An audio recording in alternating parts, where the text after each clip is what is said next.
Chapter 21. Attack on Wayne Manor. Oh, right. Are there any weapons in the manor? Li Ming asked Alfred. Weapons? Does your gang need them?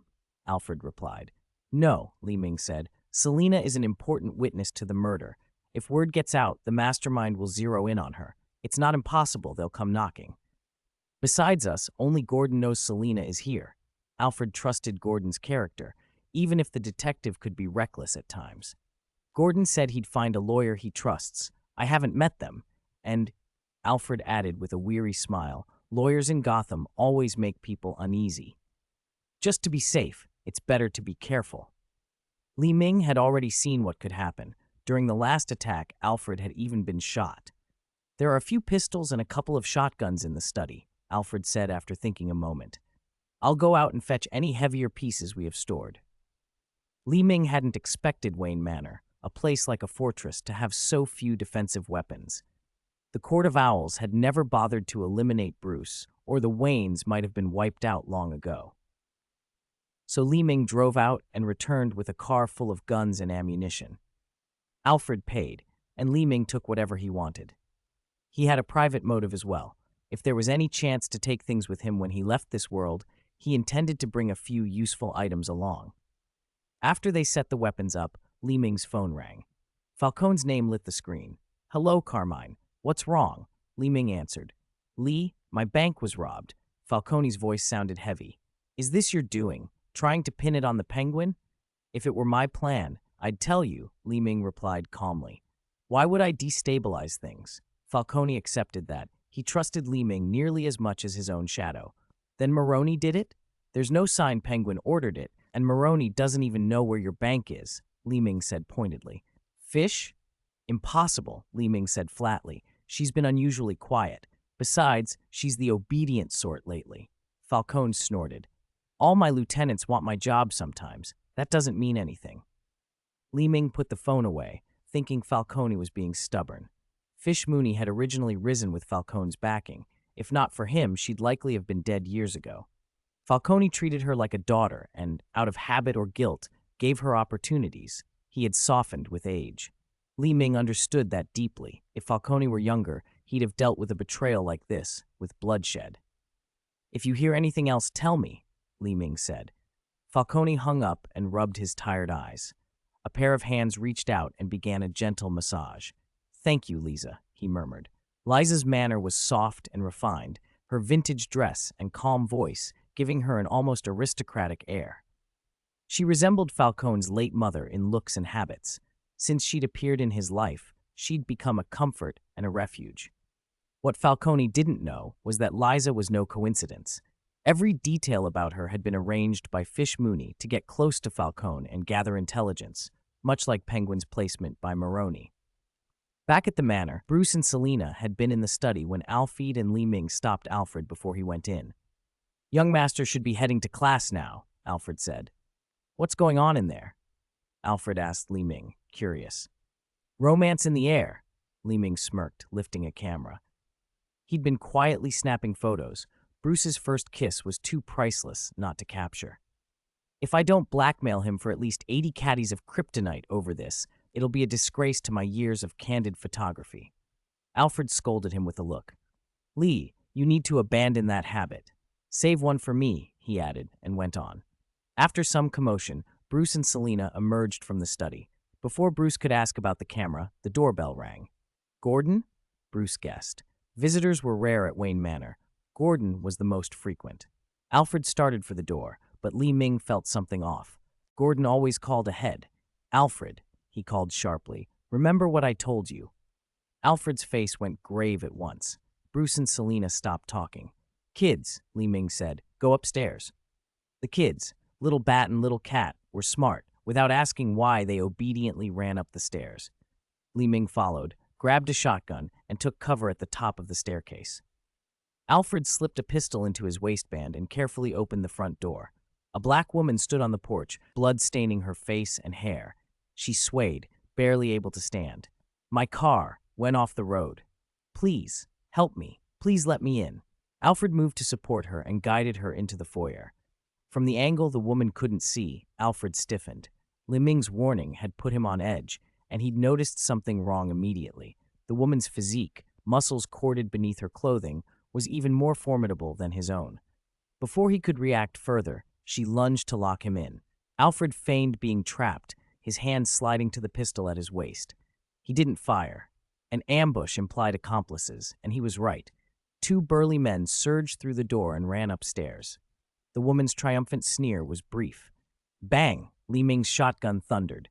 The man at the head of the stairs was blasted backward, flying down the steps and crashing unconscious. At the same moment, Alfred fired 3 quick shots. The woman who'd posed as a victim fell, dead where she stood. That left one man, furious and fumbling for his pistol. But he had no angle. Li Ming was above him and Alfred was behind. Between the two of them, the remaining attacker lasted barely 2 seconds before they overpowered him.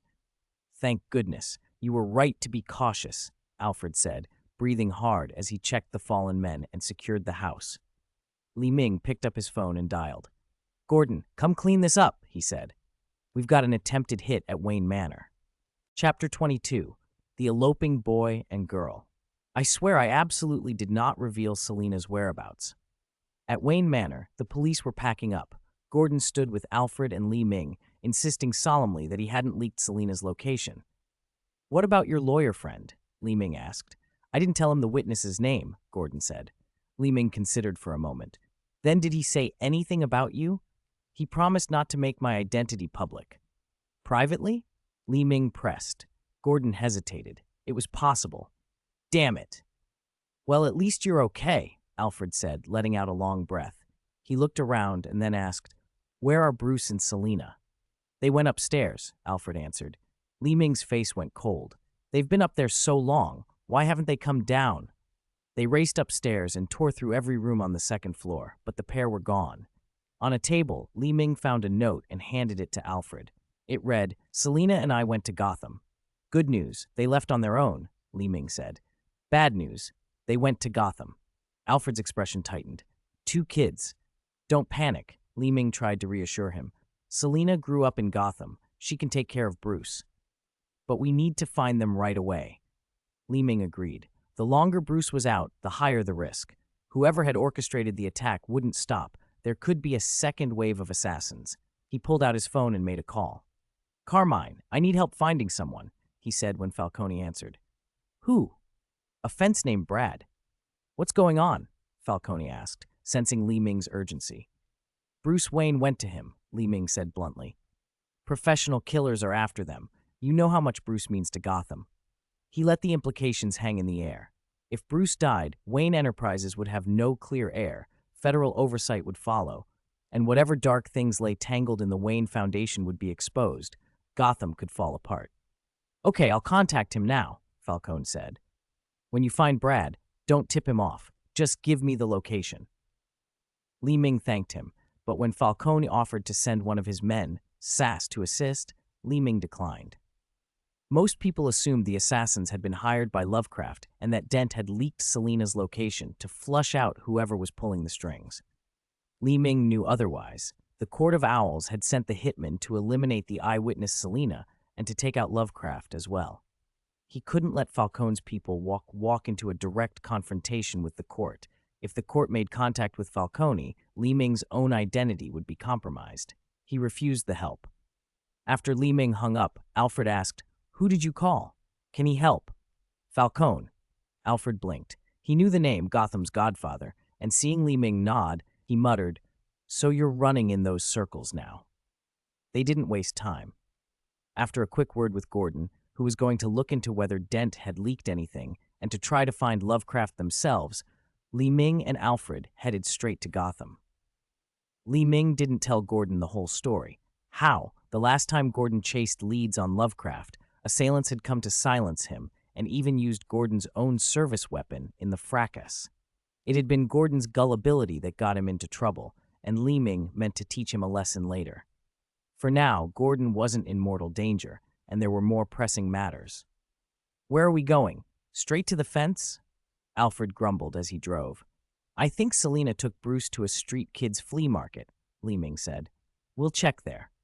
"Selina always was a thief," Alfred muttered. I can't believe she'd run off from Wayne Manor and steal from the family that fed her. She's trouble, Li Ming agreed, but he was more worried than angry. Selina had stolen more than jewels. She'd stolen his concern for Bruce. They headed to the Diamond District and to a nightclub in the area, from which Li Ming had remembered the flea market being a short walk away.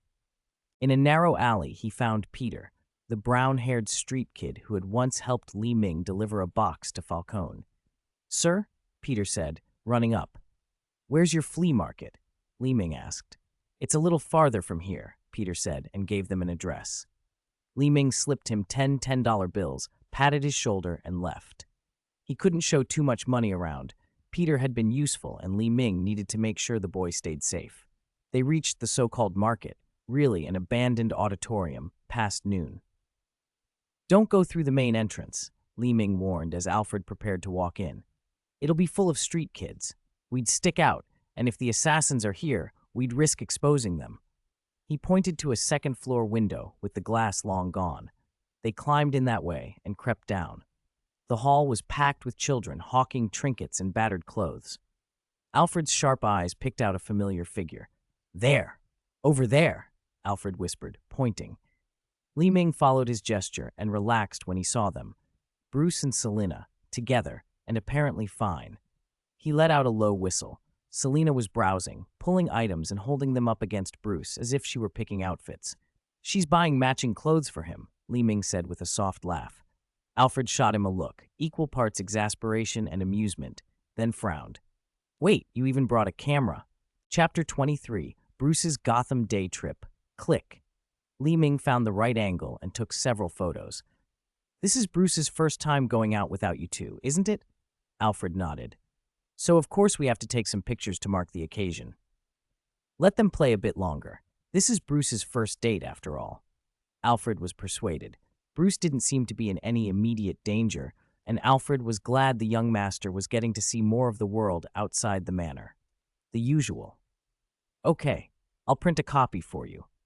Li Ming agreed readily. He had borrowed the camera from Wayne Manor earlier. "The young master looks very happy." Alfred had watched Bruce for a long time and could see he was in good spirits. "Of course, he belongs to Gotham," Li Ming said. This trip had gone differently from the original story. In that version, Bruce's bluntness angered Selina and led to an argument. Here, their feelings were warming, and an assassination attempt had actually pushed them closer. This time, Bruce went out knowing Alfred and Li Ming were safe at the manor, so he could enjoy Catwoman's company without worry. He also saw more of Gotham, especially the suffering of the street kids, and it hit him hard. He had assumed his parents' deaths were the worst kind of tragedy. In the market, however, that sort of destruction was common. The street children who crowded the stalls had been abandoned by parents, discarded after divorces, or kicked out of orphanages when they got older. One little girl, in particular, had left a deep impression on him: Ivy. Ivy's father, Mario Pepper, had been the robber framed by Fish with a fake pearl necklace and was shot dead in the street by Brock. Ivy's mother had killed herself not long after, and the girl had been passed through kidnappers and juvenile detention centers before being placed with an adoptive family far to the north. She ran away, couldn't settle, and wound up wandering Gotham. Many of these children had had their families torn apart by the same case that had taken the Waynes. Compared to Ivy, Bruce felt lucky. He still had Alfred and Li Ming, and the fortune left by his parents let him live comfortably. Ivy had been left with nothing and had to survive day to day, yet she seemed stronger for it. Bruce had shut himself away after his parents died, plagued by nightmares. If not for Alfred's steadiness and Li Ming's guidance, he might never have recovered. Ivy had faced far worse and had done it alone. She could talk about it calmly and take care of herself. That made Bruce admire her. Selina, though, wouldn't let Bruce linger with Ivy. Ivy had, in some sense, suffered because of the Waynes, and Selina feared the girl might lash out at him. After getting the location of a new fence, the little cat pulled Bruce away. "Selina, Ivy said I'm not her enemy." "You don't have to worry so much," Bruce protested. "She's a child. Why are you so scared of her?" Selina replied, tugging him along. Bruce was confused after she pulled him. "She's just scary." When Ivy found out who he was, she might have been triggered and become unhinged. If she screamed, Bruce's identity could be blown. I brought you out because you promised to listen to me. Selena scolded him gently at his loose mouth. You can't just tell everyone you're from the Wayne family. You know this is Gotham. Okay, Bruce said, embarrassed. It's dangerous. Why did you have to go so far from the manor? We have Alfred and Lee to protect us. That's true, but the manor is a target. The assassins are after me. It has nothing to do with you, Selena said. Bruce didn't hesitate. I don't care. Selena stared at him, her bright eyes making him blush. I just want you to be safe, too. The words came out clumsy and sincere. Selena's eyes curved into crescent moons, and her smile seemed to settle somewhere in his chest. Come on, let's go exchange some money. She led him away from the market. Did you get that shot back there? Of course. Ming was still adjusting the focus when Alfred's voice came from nearby. Alfred had realized how important these experiences were for Bruce. The photos would be memories he'd cherish. Keep up, keep up. Ming hadn't expected Alfred to be so eager. They should be heading to Brad's. He's the fence. Alfred, be careful. Falcone's people called in. Others are looking for Brad. This must be a second wave of assassins. Alfred's expression turned serious. We'll go pick them up. If we go in, the assassins will still be there. I'll call Gordon. We'll try to trap the assassins outside and deal with them, Ming said. By the time Bruce and Selena reached the fence's spot, it was already evening. Gordon had arrived earlier. To avoid drawing attention, he and Harvey had parked 2 blocks away and walked in. Gordon brought bad news. Lovecraft was dead. The wealthy man hadn't managed to escape the gunfire. Gordon had shot him. Be prepared for a demotion, Ming warned. The mayor will probably look for a scapegoat. I know, it's fine. Gordon accepted it. He had his flaws, impulsiveness and double standards, but when it came to duty, he took responsibility. He was, in many people's eyes, Gotham's conscience. He hadn't hesitated to rush over when he heard Bruce might be in danger. What's the situation now? Gordon asked as his team and Ming's tucked themselves into a concealed corner. There's an informant of Falcone's inside who says the assassins are about to arrive to deal with Brad and to trade for Bruce and Selena, Ming reported. With someone watching from the inside, Bruce and Selena aren't in immediate danger, Gordon said. But we need to make sure Brad doesn't do anything desperate. Ming laid out the plan. Harvey, go in with Alfred first. After the shootout outside, get Brad under control. Gordon and I will lie in wait and ambush the assassins as they arrive. Just the 2 of you, Harvey said. They're professionals. At that moment, Alfred opened the large crate behind him that had been moved up from the car. Ming took out 2 machine pistols and handed one to Gordon. Then, to their stunned faces, he pulled out a rocket launcher. He loaded a warhead, patted the launcher, and grinned. Professional assassins, how many hits do you think they can take? He asked. 1 shot, they're finished. Guess how many shots I'm willing to give them. Chapter 24, Knocking Sense into Penguin. Not long after Alfred and the other man went inside, a jeep rolled up. It stopped by the roadside and 3 men, dressed the same and radiating a killing intent, clambered out. Is it them? Gordon asked. 2 seconds passed with no answer. He glanced to his side and saw Ming already aiming. Wait, what if? A rocket screamed in and the jeep exploded in a fireball. The 3 assassins fell silent instantly. It's them. Check for survivors, Ming ordered. He dropped the launcher, grabbed a machine gun, and strode toward the wreckage. Gordon felt a sting of uselessness for standing there. Then a burst of gunfire cracked as Ming took down an assassin who had somehow survived and was trying for a sneak attack. After a quick sweep, he motioned Gordon over with a safe signal. I didn't serve any purpose, just standing here, Gordon admitted, shaking his head. Ming's speed and decisiveness made him feel small by comparison. Ming kicked a wounded man and found he was still breathing. This one's alive. Your usefulness has arrived. Wasting public funds, Gordon muttered helplessly. Wounded attackers meant the city would have to pay for medical care. It was also police work, so he called for emergency services. Ming strode through the fence toward the manor. The whole fight had ended so suddenly, Alfred and Harvey hadn't yet reunited with Bruce. Harvey, experienced in handling gangs, bluntly informed Brad that the assassins were dead and advised him not to resist. If Brad turned over the two kids, he could pretend it never happened. Under pressure from his men, Brad finally released Bruce and Selena. Alfred rushed forward to collect his master.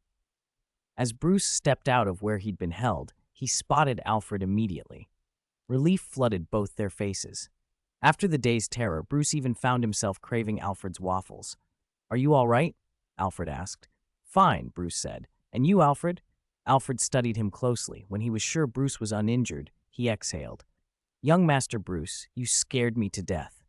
"If you died," Alfred's voice wavered, "who would hire a butler these days?" Bruce laughed and hugged him. Alfred returned the embrace just as Li Ming arrived. Click. He'd gone back for his camera. Seeing them, he couldn't resist snapping a picture. He planned a future montage, Batman's growth journey. If he ever visited other Batmans, those photos would be useful bond-building or bargaining material. "Li, thank you. You saved me again," Bruce said. Li Ming waved it off, then noticed someone missing. "Where's Selena?" "She left," Bruce said. "She claimed she never actually saw the killer who killed my parents and slipped away." Li Ming studied Bruce's face and found no anger at being tricked. Puppy love covered a lot of faults, apparently. Selena, though, was no house cat. The freedom outside Wayne Manor still called to her more than comfort ever could. With Gordon confirming she hadn't seen the killer's face, the mastermind had no use for her anymore. 2 assassination attempts had failed. Wayne Manor quieted down, but Bruce began shutting his study door more often, and Alfred was left wondering what he was doing inside. Li Ming didn't know either. He did, however, find more opportunities to use his camera. He wasn't the type to sneak into private moments, but he certainly captured Selena slipping into the study. After all, he lived and worked there and took part in the manor's security. As expected, Gordon became the scapegoat. The mayor demoted him to Arkham Asylum security. Li Ming wasn't worried. Wherever Gordon went, trouble followed, and in Gotham, it was less about finding crime and more about crime finding you. He figured Gordon would be back at the precinct before long. What worried Li Ming more was Penguin.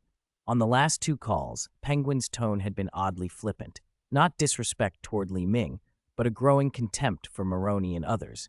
In the past months, Penguin had reaped rewards, risen quickly, and kept Maroni in the dark. The attention had inflated him. Li Ming had to be blunt. Penguin was getting carried away. Penguin had announced, giddy, that he was going to Maroni-controlled docks to start taxing the fisherman himself. Bypassing his boss to levy taxes showed how swollen his ego had become. Li Ming didn't offer an opinion. Maroni could teach him a lesson, but he only had half a year left in this city and intended to use every chance to knock some sense into the little penguin so he wouldn't wreak havoc after Li Ming left. 3 months had already gone by. He needed to speed things up. Early one morning, Penguin and his henchman Gabe showed up at Maroni's dock. "Good morning, gentlemen," Penguin chirped. "Have you considered my proposal?" he asked the fisherman. "We've considered it. And no," a leading fisherman said, "we're already paying enough." "No?" Penguin shrugged. "That's the rate Maroni set last year. I'm raising it now. Blame inflation if you like." "Maroni said," the fisherman began. Maroni, you're getting on my nerves," Penguin interrupted, displeased. "You're speaking to Penguin." "You're Penguin, so what?" the man sneered. "I've even reported you to the police." "Lord Penguin," Penguin corrected, then added, nonchalant, "calling the police is naive. All the cops on this dock are on Maroni's payroll." "Go tell them," the fisherman snapped, pointing. Penguin looked back. A police car had just pulled up and 2 burly officers stepped out, faces hard. Penguin swaggered forward, sure they would do nothing. Before he could finish his next sentence, one of the officers planted a heavy punch square on his face. In Gotham, if you hadn't been taught a lesson by the cops, or by people who looked like cops, you hadn't really made it. Chapter 25, Li Ming, is the best. With Gordon gone, Harvey slipped back into his usual lax routine. Early that morning, though, a familiar face was locked up in the Gotham Police Department. "Hey, Penguin," Harvey called as he passed. "Did you offend someone important?" "Of course not," Oswald protested. "Ask yourself, Penguin." Harvey sneered. How could a gangster not offend anyone? He ignored Oswald's protests. Gordon was in trouble at Arkham and needed help. Penguin slid down the iron bars, dejected. His phone had been confiscated. He couldn't call for help. He and a man named Gabe were left in the precinct cell for a full day and night. Penguin. A voice roused him from the miserable sleep of the cell. He scrambled up and brightened when he saw the visitor. Mr. Maroney, you're finally awake. Maroney came close, then waved a hand in front of Oswald's face. You stink. Oswald gave an awkward chuckle. Sorry, since yesterday morning, I've only had this wet wipe. A wet wipe? Maroney paused, then changed tone. Do you know why you're in here? Oswald took 2 steps back. I don't. It was my idea to lock you up here, Maroney said, face suddenly stern. Do you know what arrogance is? Oswald blinked. The smile fell from his face. No one had called him that in a long time. Maroney's voice grew colder. Arrogance is a little cripple who thinks he's a big shot. Sir? Oswald's expression hardened. A foolish subordinate who raises taxes without asking me, Maroney went on. Oswald's face fell. You mean the fishermen? They risk their lives out at sea, and you raise their taxes without asking me. Maroney's words were like knives. That's arrogance. Oswald finally understood. He hurried to placate the boss. I'm very sorry, Mr. Maroney. It won't happen again. Inside, however, Oswald compared Maroney to Li Ming. Maroney was the archetypal mob boss, tyrannical, temperamental, and ruthless. He rewarded loyalty and punished mistakes without mercy. It was how he built his operation into Gotham's second-largest gang. But Li Ming was different. No matter the circumstance, Li Ming had always treated Oswald like sunlight, respectful, warm, and reassuring. Even when Oswald messed up, Li Ming comforted him. He never called him cripple or subordinate. Oswald knew that much of his current position had been arranged by Li Ming. He had once believed Maroney's favors meant recognition, that being part of a gang would finally let him bully others and earn respect. But now he realized the only person who'd ever truly respected him, even when he was a nobody, was Li Ming. Maroney turned to a nearby officer as if the whole scene were nothing. Hey, he barked, casual and dangerous. Let my friend out. The officer froze. He recognized Maroney, Gotham's second-ranking gangster, but this was the police station. Prisoners didn't simply get released on a whim. Maroney's annoyance sharpened. Did I speak a foreign language? Open the cell. The officer hurried over and unlocked the door. Maroney had made his point about maintaining decorum. Oswald staggered out, rubbing his bruised eye and holding an ice pack. Consider this a lesson, Maroney said, patting him like a child. Oswald nodded quickly. You're a clever little monkey, but you're still a monkey, Maroney continued, pointing at himself. I'm the zookeeper. Oswald said nothing more than another nod. Maroney thumped his cheek in a rough sort of affection. All right, let's go. After tidying himself up and nursing his sore jaw, Oswald called Li Ming. The warmth in Li Ming's voice on the other end made him feel like crying. Hi, Oswald. Are you all right? I'm fine, Mr. Li Ming. His voice was hoarse. You sound a bit off, Li Ming said. Are you sick? A touch of a cold. The weather's been rough. Oswald cleared his throat, trying to hide his shaking. Li Ming's concern was simple but sincere. Take care of yourself, Oswald. Your talent is turning into real ability. You need to be healthy to let it shine. I know. Thank you, Mr. Li Ming. Oswald was moved. Oh, by the way, our plan is moving to the next phase. Target Maroney. Any concerns? Li Ming asked. No, Mr. Li Ming. Don't worry. I'm loyal only to you. Oswald said it loudly, proudly. We're partners, Oswald, Li Ming replied with a smile Oswald could hear. Partners, Wald's chest warmed. Yes, we are partners. Even after he hung up, he felt electrified, as if someone had injected adrenaline into him. The emotional connection had worked perfectly. No wonder those sentimental techniques had paid dividends in his old life. Across town, Li Ming crossed another item off his plan list. Before speaking to Oswald, he had received a call from Falcone. Another of Falcone's capos had died under mysterious circumstances. Li Ming knew from the pattern that the man had ties to Butch, one of Fish Mooney's lieutenants, and that Fish had ordered the murder while trying to recruit Butch. Fish was growing impatient and ambitious. She wanted to replace Falcone. Falcone himself was riding a rare high.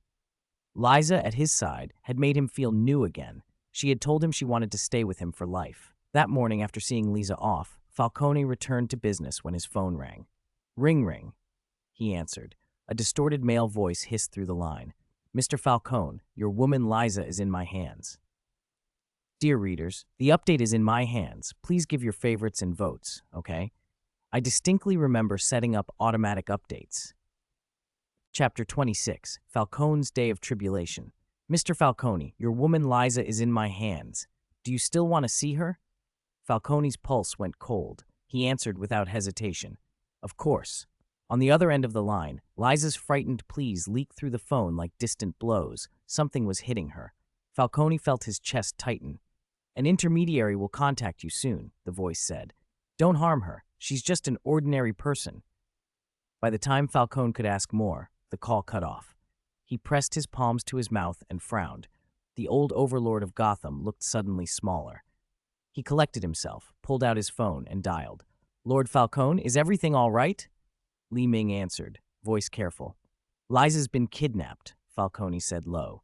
Do you know anything? There was a pause before Li Ming replied, measured. No. What did the kidnappers say?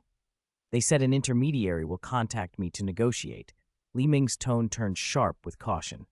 You should know, Lord Falcone, intermediaries often turn out to be the ones pulling the strings. I know that, Falcone said, but I want Liza back safe, Li Ming continued. He sounded sincere. Whatever they demand, don't rush into anything. I'll investigate first, Falcone began. No need, Li Ming cut in, unusual urgency creeping in.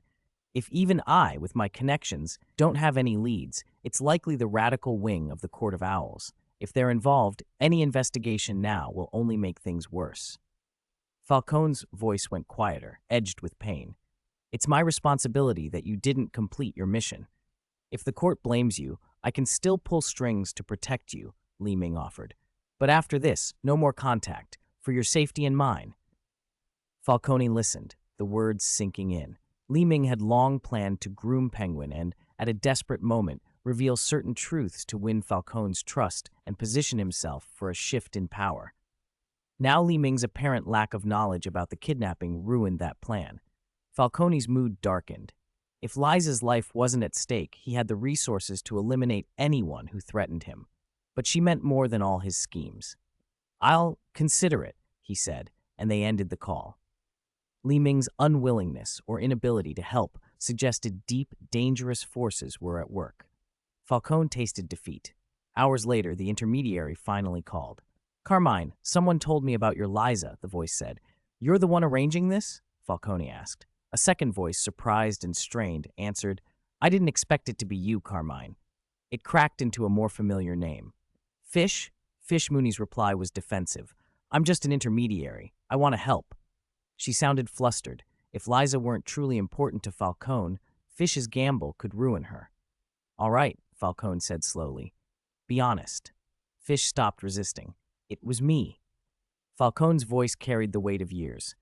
How long have we known each other, Fish? You've always been the cleverest among us. Fish didn't waste words. She won't be harmed, but you have to leave Gotham and never come back. Leave Gotham and never return and I can have her? Falcone had already guessed the price. After a pause, he agreed. Fine. Wait for my call, Fish said, and ended the conversation. She felt a flicker of triumph. Butch whooped and popped a bottle of champagne. You did it, he shouted, pouring a glass. Fish raised a brow. Success was still fragile. There were more variables than she liked. And now that her plan was nearing its end, she felt no elation, only a complicated ache. Falcone had once saved her, betraying him cut into her. I'm only giving him an easy way out, she told herself. This is what I owe him. Unseen to Falcone, Liza sat nearby, perfectly calm. She'd been kept safe in Fish's custody. Fish drew closer. It's not time to celebrate yet, she told Butch. Then she coached Liza. You have to leave Gotham with him and keep away for a while. Can you do that?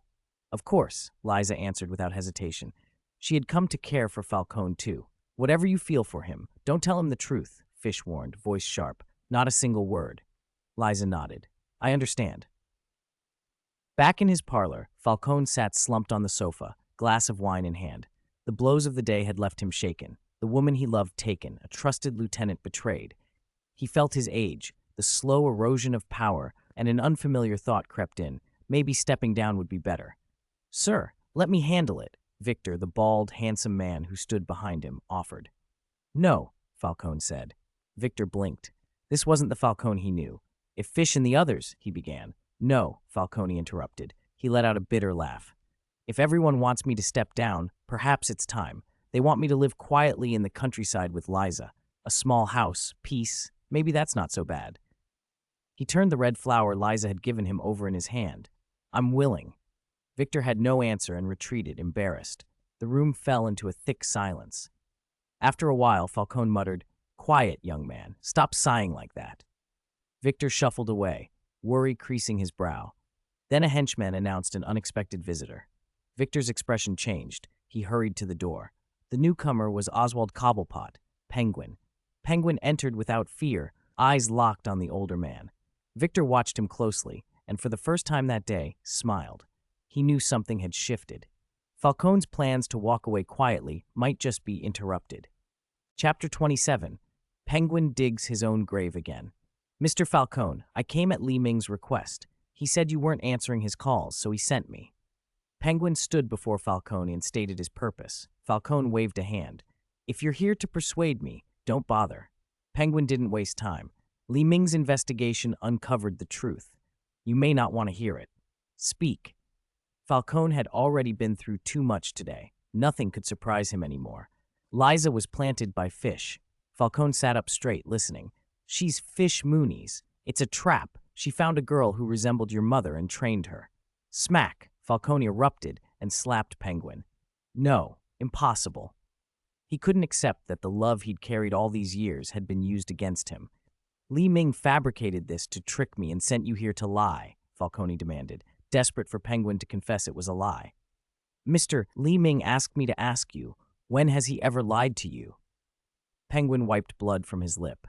His voice rose when he said Li Ming's name. Falcone fell silent. The phone rang. It was Fish. She arranged to meet him in an hour at her bar for a transaction. After ending the call, Falcone looked at Penguin, then sank back into the sofa, lost in thought. An hour later, Falcone arrived at Fish's bar, the red flower Liza had given him still pinned to his lapel. Fish slid a document across the table.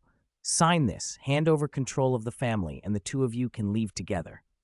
A document? Falcone repeated. You think a piece of paper makes you the boss? I've given you a way out, Carmine, Fish said impatiently. I know. Thank you. Falcone touched the flower on his chest. But I want to see her first. Before I sign, I need to know she's all right. She's fine, Fish replied, not wanting complications. I want to see her. Otherwise, there's no deal. Reluctantly, Fish signaled Butch to bring Liza in. Fish looked at Liza and warned her with a glance to say as little as possible. Falcone finally saw the woman he'd been longing for. He took Liza's hand and asked softly, Are you all right? I'm fine, Liza answered, then nearly broke when Falcone asked, How long have you known Fish Mooney? Liza's heart stopped. I don't know her. I only met her today. No, Falcone stared into her eyes. A little bird told me you two have known each other a long time. That's not true, Liza said, voice thin, her gaze drifting. Fish forced a smile. I remember talking about your mother with him. We talked about her a lot back then. Falcone's stare sharpened. So she told you about my mother to charm me. I remember, Fish conceded, then tried to change tack. Maybe that little bird was lying. I wish that were true, but the facts say otherwise. Falcone looked at Fish and Liza with a kind of cold, old sorrow. I've been a fool, he said. No sooner had the words left his mouth than Falcone's men burst into the bar, surrounding Fish, Liza, and Butch. From the back of the room, Victor stepped forward, pistol leveled, a thin whistle escaping him. A smile tugged at his mouth. He was glad to have work. I'm sorry to have brought you into this, Liza, Falcone said softly. Is your name Liza? Liza nodded frantically. Yes, I'm sorry. Falcone stroked her cheek as if to comfort her, then crushed his hands around her throat. She fought, but it was useless. Fish lunged forward, only to be held back by Butch, forced to watch as Liza went limp in Falcone's grip. Falcone's face was a study in grief and fury. His eyes reddened. When Liza fell, he plucked the tiny red flower from his lapel and laid it gently beside her. Spare the other two for now. Lock them up, he ordered, and don't scream. Your men are all dead. When he opened his eyes again, something in him had shifted. Fish watched him, realizing the full return of the feared Gotham overlord. Carmine, she began, trying to bargain. Falcone's voice was grave. I can forgive many betrayals, but my mother. How dare you use her against me? His hand sliced the air. You will pay for this. He turned and almost calmly said, You can come out now. From the back of the bar, Penguin stepped forward, unabashed. He bowed slightly. Thank you, Mr. Falcone. He looked at Fish with thinly veiled contempt. Hello, Miss Mooney. Time to say your goodbyes. Miss Mooney has other places to be. Penguin had been sent by Li Ming to relay the news and knew Falcone would want him there. He wanted to gloat. Seeing Fish reduced from power to prisoner was delicious to him. Falcone, too, believed Fish finished. Both men acted without caution, convinced the matter settled. They'd forgotten a Gotham lesson. Making sure a villain stays down is never simple. If they didn't kill them on the spot, variables would creep in. In this town, even death could be temporary. Sure enough, within 2 days Falcone received word. Fish Mooney had escaped, thanks to a generous tip from Bai Giangsing. Yes, I'm back. Also, please bookmark the story. Slams the table and laughs wildly. Chapter 28, Righteously Indignant. Carmine, you didn't answer my calls, and I was tied up with an investigation. I could only send Oswald to you to tell the truth, Li Ming snapped into the phone. But you let Fish get away, Falcone snapped back. Now that Fish knows Oswald's identity, she'll tell Maroni, Li added. Our plan is ruined. On the line, Falcone could only apologize over and over. He'd been careless. There was no denying it. Li Ming had done so much for him, and in the end, Falcone had exposed Penguin. It was his fault. I'm sorry, Li, he kept saying. Bring Penguin to me, Li Ming said finally. I'll give him Fish's territory.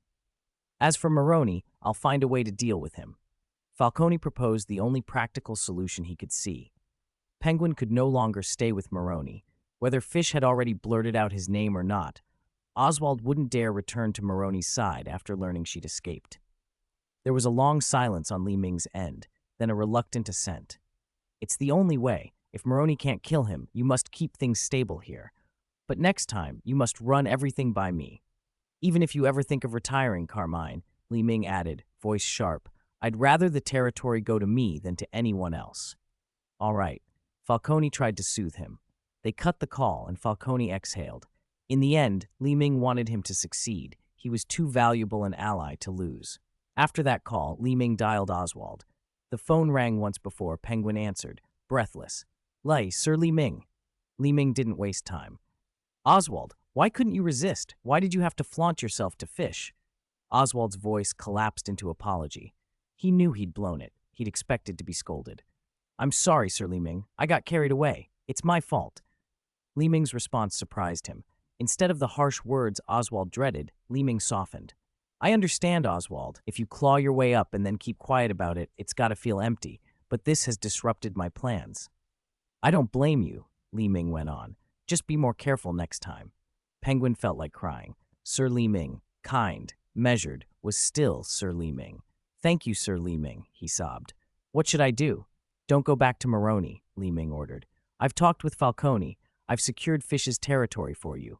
You'll be under Falcone now. Penguin was overwhelmed. He had ruined Li Ming's plans, and yet Li Ming had found him a fallback. He vowed his loyalty with everything he had. Thank you. I'll repay you with my life. I admire your talent, Oswald, Li Ming said. One mistake isn't the end. What matters is you learn. Don't show off needlessly. In time, people will respect you without you having to demand it. I will make you proud, Oswald promised. All right, pack up. Your priority is to take over Fish's forces cleanly. I'll work out the next steps. Yes, Sir Li Ming, Penguin replied, still trembling. Please take care of yourself. You too, Oswald. Li Ming hung up and crossed the last item off his plan. Things were coming together. Once Penguin had fully taken over Fish Mooney's operation and held a sizable territory, Li Ming would trigger the final phase of his scheme. In the original course of events, Fish had tipped off Maroni before she escaped, nearly getting Penguin killed. Falcone had brokered peace with Maroni, and Fish had been intercepted by traffickers at sea and sold to a small island hospital outside Gotham, a reserve source for a black market facility involved in organ trafficking. Fish, however, was always a leader. She united prisoners, negotiated a position as a doctor's assistant, and eventually escaped back to Gotham with the other prisoners. When Maroni and Falcone went to war, Fish and Maroni captured Penguin and Falcone together. Maroni disrespected Fish for being a woman, taunted her, and finally couldn't contain his insults. She shot him dead. In that chaos, Falcone fled, and Penguin betrayed Fish, pushing her off a tall building to seize control of Gotham's gangs. Ming had long ago extracted the hospital contact from Falcone, subtly, of course, to prevent any butterfly effect that might let Fish slip back into Gotham's power structure on her own terms. Ming had pretended to be a human trafficker and made contact with the hospital. He confirmed Fish's transport and kept the hospital apprised. Fish was on a boat bound for that hospital now. Ming had disguised himself and shadowed the vessel for a full day to keep track of her movements. For now, his immediate need was to stabilize Penguin's position. Then he would push Falcone and Maroni into open conflict. If Fish managed to escape and follow the original story, she could be used to eliminate Maroni. If not, Ming had contingencies. Everything else was progressing too. James Gordon's career had taken an odd detour that turned to Ming's advantage. After a stint at Arkham Asylum, Gordon had uncovered criminal activity there, and when inmates escaped and prepared to attack a police station, stopped them in time. His actions earned him reinstatement. Soon after, Gordon became embroiled in a case against a corrupt cop, Arnold Flass, whose abuse of power, drug dealing, and witness intimidation had gone unchecked. Gordon wanted to bring him down, but lacked hard evidence. Ming stepped in. He delegated the job to Penguin, and the next day the evidence showed up where it needed to be. How the files arrived wasn't important. What mattered was that Gordon could finally act. Bringing Flass to justice softened Gordon's resistance to the gangs. Ming still watched Gordon warily. He knew that if Gordon's principals were personally offended, the detective could be relentless. But for now, Gordon was indebted, and that made Gotham a little more manageable. Ming reviewed the last items on his list and allowed himself a small, satisfied smile. The pieces were falling into place. Chapter 29. Never fight an unprepared battle. Name, Ming. Strength 14 Constitution, 13 Agility, 15 Spirit, 10 Skill, Fighting, points 500. Main quest, Rise of a New Power. After more than 3 months of training, Ming had converted all the temporary attribute boosts tied to his original body into permanent attributes, and in some areas even surpassed them. His most impressive improvement was his fighting skill. His learning speed seemed almost godlike. Now his combat ability was enough to qualify him as a professional assassin. Since arriving in this world, whenever he had free time, Ming trained his body and practiced fighting techniques. He focused only on the main quest and anything connected to Bruce. Finding a cure for his mother remained on hold for the moment.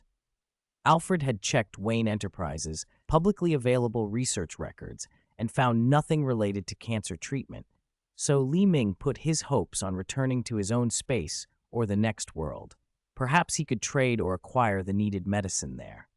As for other important figures in Gotham, Riddler, Butch, or even Jerome the Joker, Ming didn't waste time planning against them.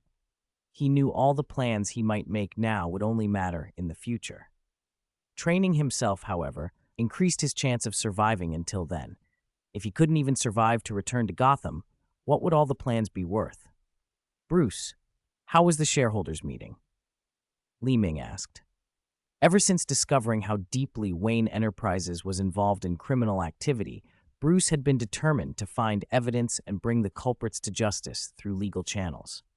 He had hoped to expose the corruption at a board meeting, but the experience had left him drained. Lee, as you said, maybe Wayne Enterprises is rotten to the core, Bruce admitted, hanging his head. The exhaustion wasn't from business, it was from people.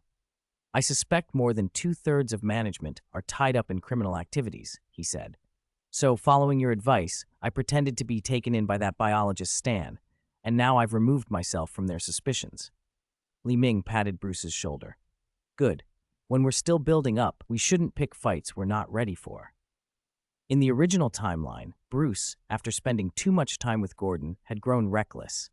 Without solid evidence, he publicly accused executives of criminality, then tried to break into Wayne Enterprises alone to steal proof, only to be captured. If he hadn't been Bruce Wayne, he would have died many times over. Ming kept drilling the lesson to lie low. Fortunately, Bruce listened. Don't worry, I understand, Bruce said, smiling. Like you said, never fight an unprepared battle. By the way, Lee, where are you going? Bruce asked. Li Ming had actually put on a suit that day, which piqued Bruce's curiosity. He usually wore whatever was comfortable at home. A friend's bar is opening. I'm going to celebrate, Li said, tying his tie. A bar? Can I go? Bruce's eyes lit up. Of course not, Alfred interjected at once, cutting off the dangerous idea before it could take hold. Yes, Li Ming added, ignoring Bruce's pleading look. You're not old enough. That's not a problem. I can buy the bar, Bruce protested. Wait until you're a bit older, Alfred said calmly. Otherwise, I'll have to throttle you. Bruce shot Alfred an indignant look, and Alfred, unruffled, said, Not at all, Master Bruce. In fact, owning a bar can be a sound investment, but as your guardian, I forbid the bar from serving you. Alfred, not wanting to continue the bickering, Li Ming left and drove straight to Penguin's bar.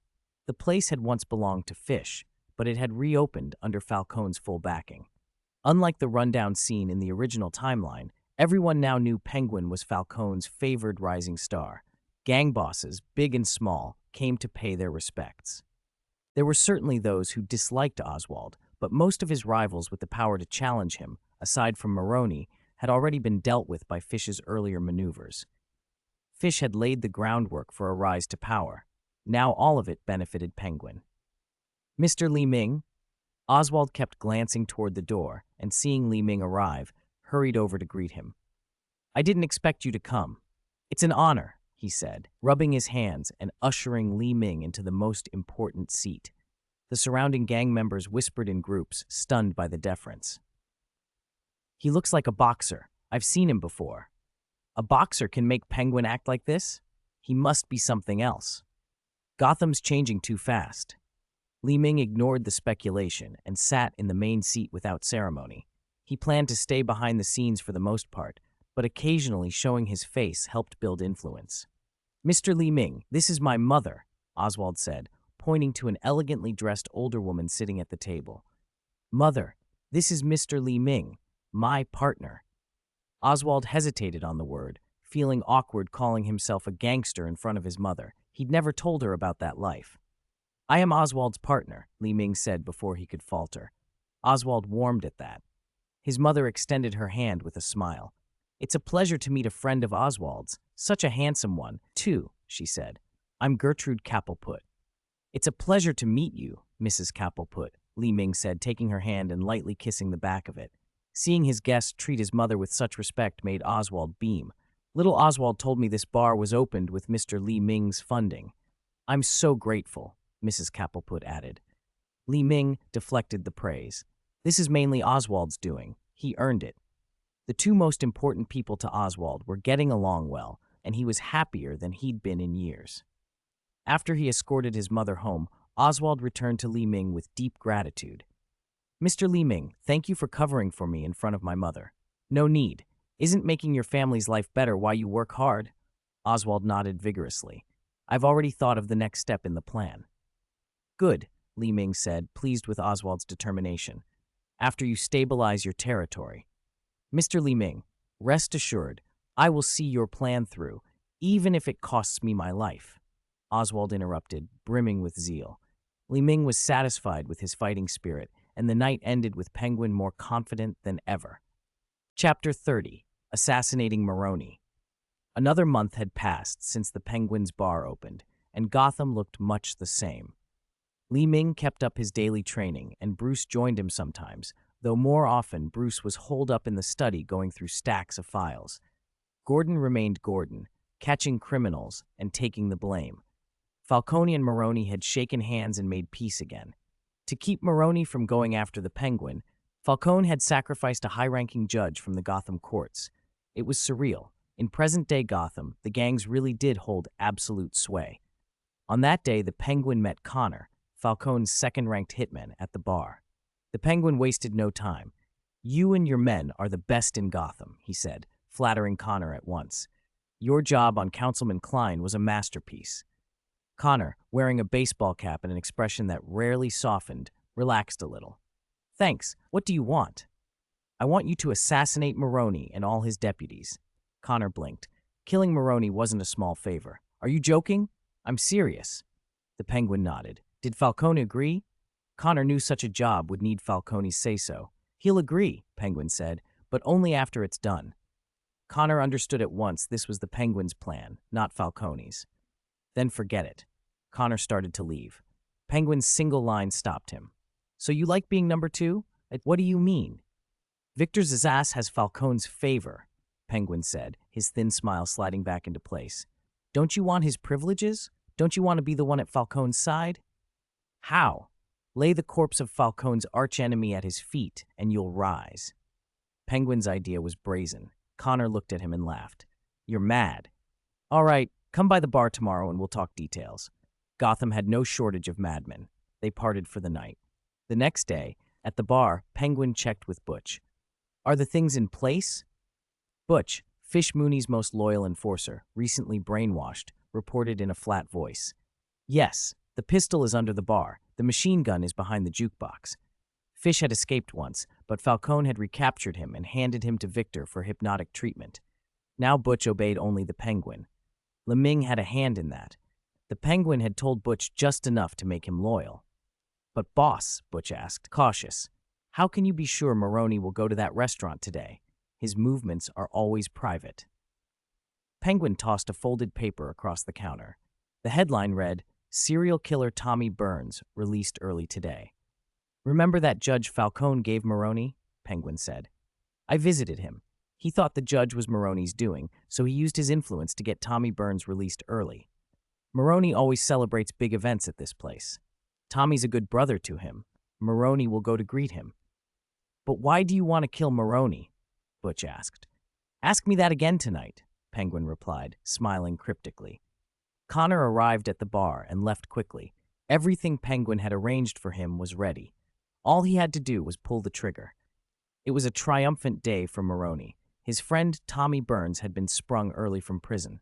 Maroni assumed the judge's favor was a personal courtesy and was pleased. He accepted Falcone's gift of peace and went to the restaurant to celebrate. When Connor arrived, he carried an antique jar, Madrid porcelain, one of Maroni's favorites, and presented it as Falcone's token of respect. Maroni's men frisked Connor thoroughly and, finding no weapons, allowed him to approach. Tell Falcone I appreciate the thought, Maroni said, pleased. Connor's two men eased themselves behind the jukebox. He reached under the bar for the pistol that had been placed there. I have a message for you, he said casually. Maroni frowned. What message? Connor flicked a glance at him, like a man looking at his own obituary. Mr. Falcone wanted me to tell you that deciding to kill you was not easy. He pulled the pistol, and the two subordinates brought up machine guns. Maroni's men hesitated, but business is business. Connor finished the sentence and squeezed the trigger. Damn it! Maroni only started to curse before the pistol clicked on an empty sound. Connor stared in disbelief. His weapon didn't fire. Both his gun and those of his men jammed. Maroni's men reacted instantly, drawing their weapons and opening fire on Connor's crew. The two subordinates were shot down, and Maroni lunged, grabbing Connor's jammed pistol and pinning him. Can you believe it? Maroni panted, adrenaline and relief jostling one another. All your guns jammed. If this isn't a miracle, he snapped back into fury and leaned over Connor. Tell Falcone you screwed up. Tell him this isn't over. His voice was ice. You don't necessarily have to stay alive to deliver that message. Back at the bar, Butch reported Connor's failure in a shaky voice. Penguin didn't flinch. He only smiled. Before you hid the guns, I removed all the firing pins. Butch stared, horrified. You want to start a war between Falcone and Maroni? He said. You're crazy. Penguin only cocked his head. You still have a question for me. He'd told Butch some things, enough to make him a confidant, and with Li Ming's permission, he'd even hinted that Li Ming was his real boss, though he revealed little beyond that. Butch swallowed and asked the question he'd been holding back. Why do you want Maroni dead? Penguin's smile brightened, almost grandfatherly. No, I won't kill him. He watched Butch's confusion grow. Then, almost playfully, he added, You are going to kill Maroni, my friend. You're going to like and subscribe for me, my friend. Chapter 31. I'm best at handling objections. Lee, I need you here right now. Falcone's voice on the line was raw with fury. Maroni killed Connor and sent me his head. He's declared war. What do you want me to do? Li Ming asked. He hadn't expected anything beyond a request for information. I don't have many people I can trust. Come into the family and help run things. Lee blinked in surprise. Join the family? Carmine, you know nothing about gang business. Falcone's answer came quietly. I'll make you my second in command. When I'm not around, you'll run this family. Lee realized in a flash what Falcone was doing, preparing a transition. Falcone was old. Although fish had briefly stirred him, he was tired and wanted the countryside more than another round of turf wars. If Falcone gave Lee the reins while he was away, the job could slip back to him when he returned. Lee wasn't about to work for free. If power would be handed over, he would take it. Fine, I'm on my way, he said. The family convened quickly. All the important captains came. As was their custom, the meeting took place around a long dining table. Penguin sat near the front. In recent months, he'd swallowed up Fish's territories and absorbed smaller factions after the deaths of several major heads. Now he was the most powerful man under Falcone. The seat opposite him sat empty until Falcone entered. Conversation died instantly. The Moroni family has declared war, Falcone said. We must respond. Heads nodded. Falcone continued, voice low. But we've suffered heavy losses. I've invited someone capable to help me run the family. Ming stepped forward, keeping his head high. When Mr. Falcone is not present, all family affairs will be decided by me. Applause burst from Penguin like a single clap released after being held back. Others followed, some hesitantly. In a room full of old hands, tension rippled through the crowd. I know him, one of the captains scoffed. He was an underground boxer a few months ago, hunted by Moroni. Why should he lead us? Open dissent, not surprising given Falcone's recent weakness. A head dared speak out right in front of them. Falcone started to rebuke him, but Ming raised a hand to stop him, then sat down as if nothing had happened, offering Penguin a casual nod that visibly delighted the man. He then turned his gaze on the objector. To be honest, I don't know much about gang affairs, Ming admitted, and a few heads snickered. The objector, a man called Teach, grew bolder. See? I told you. Before Teach could finish, Lee pulled a handgun and leveled it at Teach's forehead. I'm better at handling objections, he said. The gunshot cracked. Teach slumped, blood spraying across the table and onto the captain beside him. The other man stood frozen, unable to even wipe his face clean. Ming smiled, calmly turning the moment into a lesson. Solving objections, one bullet at a time.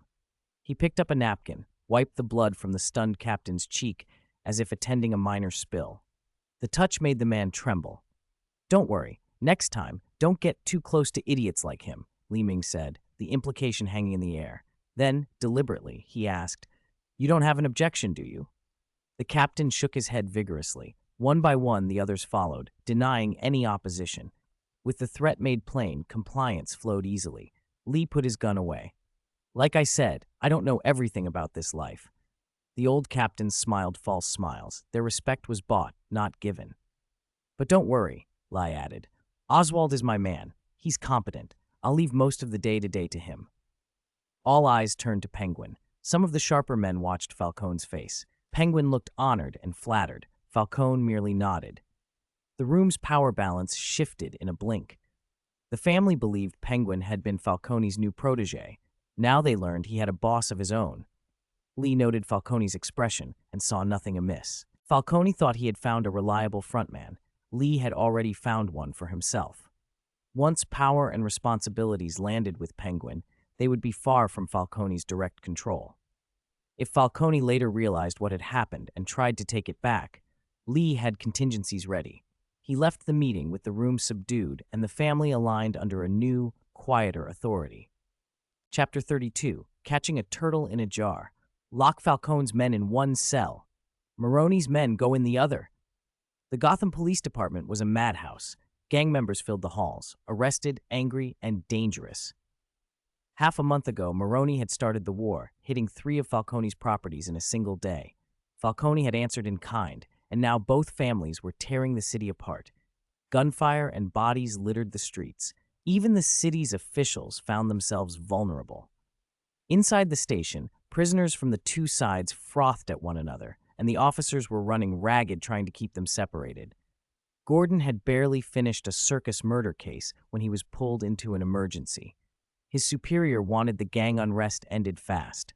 Solve it perfectly and get a promotion, fail, and take the fall. Gordon knew the score. He was used to being the one who took the blame. For matters like this, he had only one contact to turn to, Ming. The reply was a single, puzzling sentence: "Protect Falcone."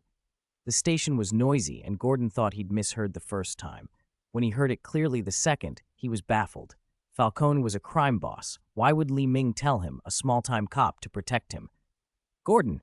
Gordon!" Harvey's voice cut across the chaos. Harvey was brimming with news. "Did you hear? Falcone was assassinated." "What?" "Maroney blew up his car 20 minutes ago." Harvey lowered his voice. "How did Maroney find him?" "This is Gotham," Gordon said. "Anything's possible." He pressed for more. "Is Falcone dead?" "No. Not yet." Harvey leaned in. "The city government, powerful men, have tacitly approved the hit. They're backing Maroney now." Gordon thought of the choice before the city: Maroney or Falcone. Reluctantly, he sided with the lesser of two evils. He drove straight to the hospital. Falcone's ward floor was nearly empty. Gordon pushed into the room and found the mob boss strapped to a hospital bed.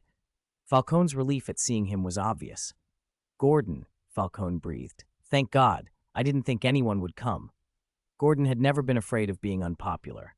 "Lee told me to protect you," he said. "He didn't say why. He just told me to keep you safe." "Lee?" Falcone asked, anxious. "Where is he?" "I don't know," Gordon admitted. "He was busy. He only had time to tell me to protect you." Falcone exhaled. Even injured and under fire, he sounded almost touched. "Even when he's in trouble, he thinks of me. Lee is a good friend." "If I get you out, can you stabilize things?" Gordon asked. "Of course," Falcone said without hesitation. "We'll lie low at my safe house for a few days. I can plan from there." Gordon untied him, and with Harvey's arrival, they prepared to leave. Calls kept coming in, officers begging Gordon to abandon Falcone and save himself. Gordon was one of those rare people for whom principle mattered more than self-preservation. He refused to hand a man over to death when he'd been ordered to protect him. The others pulled back, leaving him to face Maroney's men alone. They didn't make the right choice. Gordon fought through a ring of attackers and subdued them. Tommy Maroney, only recently out of prison, didn't stand a chance. With Harvey helping, Gordon commandeered a squad car, and they broke through the encirclement to reach Falcone's safe house. "Is this place really secure?" Harvey asked once they'd driven away. "Very," Falcone said. "Anyone who knew about it is gone." He was wrong. Gunmen who had been lying in wait rose from shadowed corners and surrounded them. At their head stood Butch. "Butch?" Falcone stared, incredulous. Butch, once a loyal man to Penguin, had his gang under control. Falcone's blood ran cold. "Where are Lee and Penguin?" he demanded. "Dead or missing, who knows?" Butch replied casually. "Maroney is hunting them down." Falcone's face twisted. "You betrayed me." "Why?" Butch shrugged. "Personal reasons. I owed Fish, and I had to settle that score." Maroney stepped forward, broad and triumphant. He grabbed Butch in a bear hug, laughing. "When I first saw you, I didn't believe it. I didn't think you'd actually bring Falcone to me." He looked around sagely. "Penguin? Where's Penguin?" "But he's too clever," Butch said. "My men are still looking. Ming too." Maroney laughed at Falcone. "You put your faith in a cripple and an underground boxer? You're finished." "Don't be so sure," Falcone warned. "Even if you take the city, people will fight you. Don't celebrate yet." "No need to worry," Maroney said, irritated. "Enough talk. Let's finish them." Butch gave a subtle signal. Men surged forward and hauled Falcone, Gordon, Harvey, and the others into the center. Push and shove, Gordon felt the ropes bite at his wrists. Then, as suddenly as the pressure came, he felt the ropes slacken. A gun was slid into his hand. Gordon looked at Butch. The moment clicked into place. "Mr. Maroney," Butch said loud enough for everyone to hear. Maroney turned, cocky. "What is it, Butch? You have news?" Butch's face was unreadable. "Mr. Ming sends his regards." Maroney's smile faltered. He spun, and in that instant, Gordon raised the gun. The shot cracked like thunder. Bang! Chapter 33, The New King of Gotham. After the gunshot, Maroney's life was truly over. Everything on the street shifted in an instant. Before Maroney's men could react, more operatives who had been lying in wait sprang up around them. Gordon, Butch, and the others, already prepared, opened fire. Surprised on one side and pressed from both flanks, Maroney's crew didn't stand a chance. In minutes, they were all down. Gordon kept his cool. He deliberately didn't fire his last rounds, wary that Butch might use them to silence witnesses. Butch made no move. He simply waited. Gordon suspected why, and soon his suspicion was confirmed when Li Ming and the Penguin descended from the second floor, Li a half-step ahead. "Mr. Falcone, I apologize for frightening you," Li said with a polite smile. Falcone looked battered, bloodied, his clothes torn, but he forced himself upright and nodded. "Li, that was an excellent strategy." He wasn't being sarcastic. A lifetime of running things had taught Falcone that results mattered more than method. If surviving required being used as bait, then so be it. With the tension broken, Gordon holstered his gun and hurried over. "Mr. Falcone, please, put an end to this war." Falcone hesitated. He glanced at Li Ming, who returned his look with nothing but calm. "Gordon," Falcone said, surprising them both, "I've decided to retire." Gordon stared. "Why?" he demanded. "Maroney is dead? You're the only power left. Why step down now?" "Gotham needs you," Gordon blurted, desperate and incredulous. He had risked everything to save Falcone in the hope the mob boss would step back into the breach. Now Falcone was handing it all away. Falcone gave a small, rueful smile. "Don't worry. Without me, Gotham still has Lee." "I will hand over all my territories to Lee," he continued. "He's younger, more capable. He'll stabilize the city faster than I could." This time, Falcone didn't say he would let Lee manage things on his behalf. He handed power over outright. Gordon and Harvey simply stared. If they weren't mistaken, they'd just witnessed the transfer of Gotham's criminal crown. "Carmine, are you sure?" Lai asked. Falcone only nodded. "I looked over the empire I built. I'm no longer fit for this work. I'm done." "Thank you, Lai." Falcone's gratitude startled Gordon and Harvey. Why thank the man taking his power? Falcone understood it clearly. Li Ming had spared his life. Earlier, in the chaos, Li could have killed him cleanly and taken what he wanted. He hadn't. That mercy was worth more to Falcone than any grudge. He would not probe who had betrayed him to Maroney. Whatever plots had been set against him seemed trivial compared to being allowed to live. Li stepped forward. "Oswald, you'll be busy for a while. Mr. Falcone will need your help." Falcone didn't object. In fact, he seemed relieved to hand real authority to Oswald. "Yes, Mr. Ming," Penguin said, his voice trembling with excitement. He looked like a man who had finally been promised the world. Li nodded. "Oswald has talent. He can shoulder the task of stabilizing Gotham. I'll transfer my networks and resources to him. And I'll leave a share for you," Falcone added. "I trust Oswald, but I'll make sure you're taken care of." That, too, explained Falcone's willingness to step aside. With Falcone's cooperation, the transition would be seamless, and Li trusted that Penguin would not betray him now. Their immediate goal was unity and order, and Li didn't know when he'd be back in this world. His real base was Wayne Manor. For now, he only needed the appearance of being Gotham's new king.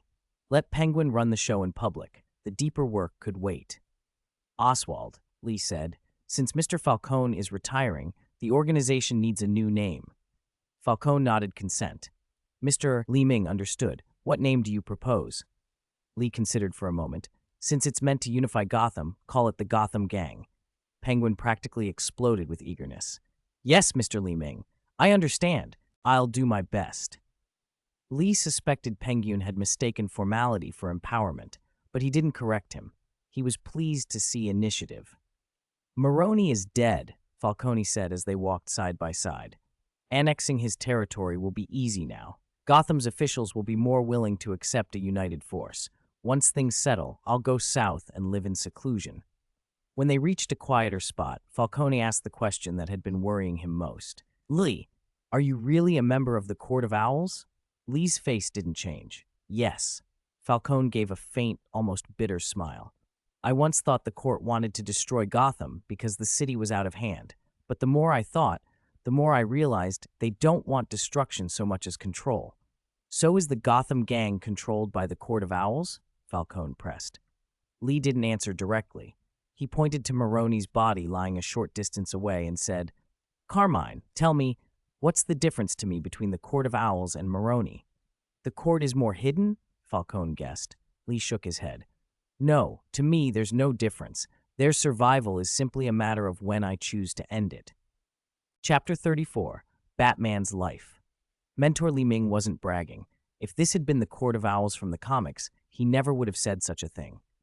In the TV version of Gotham, the court had been nothing more than a cabal of influential men.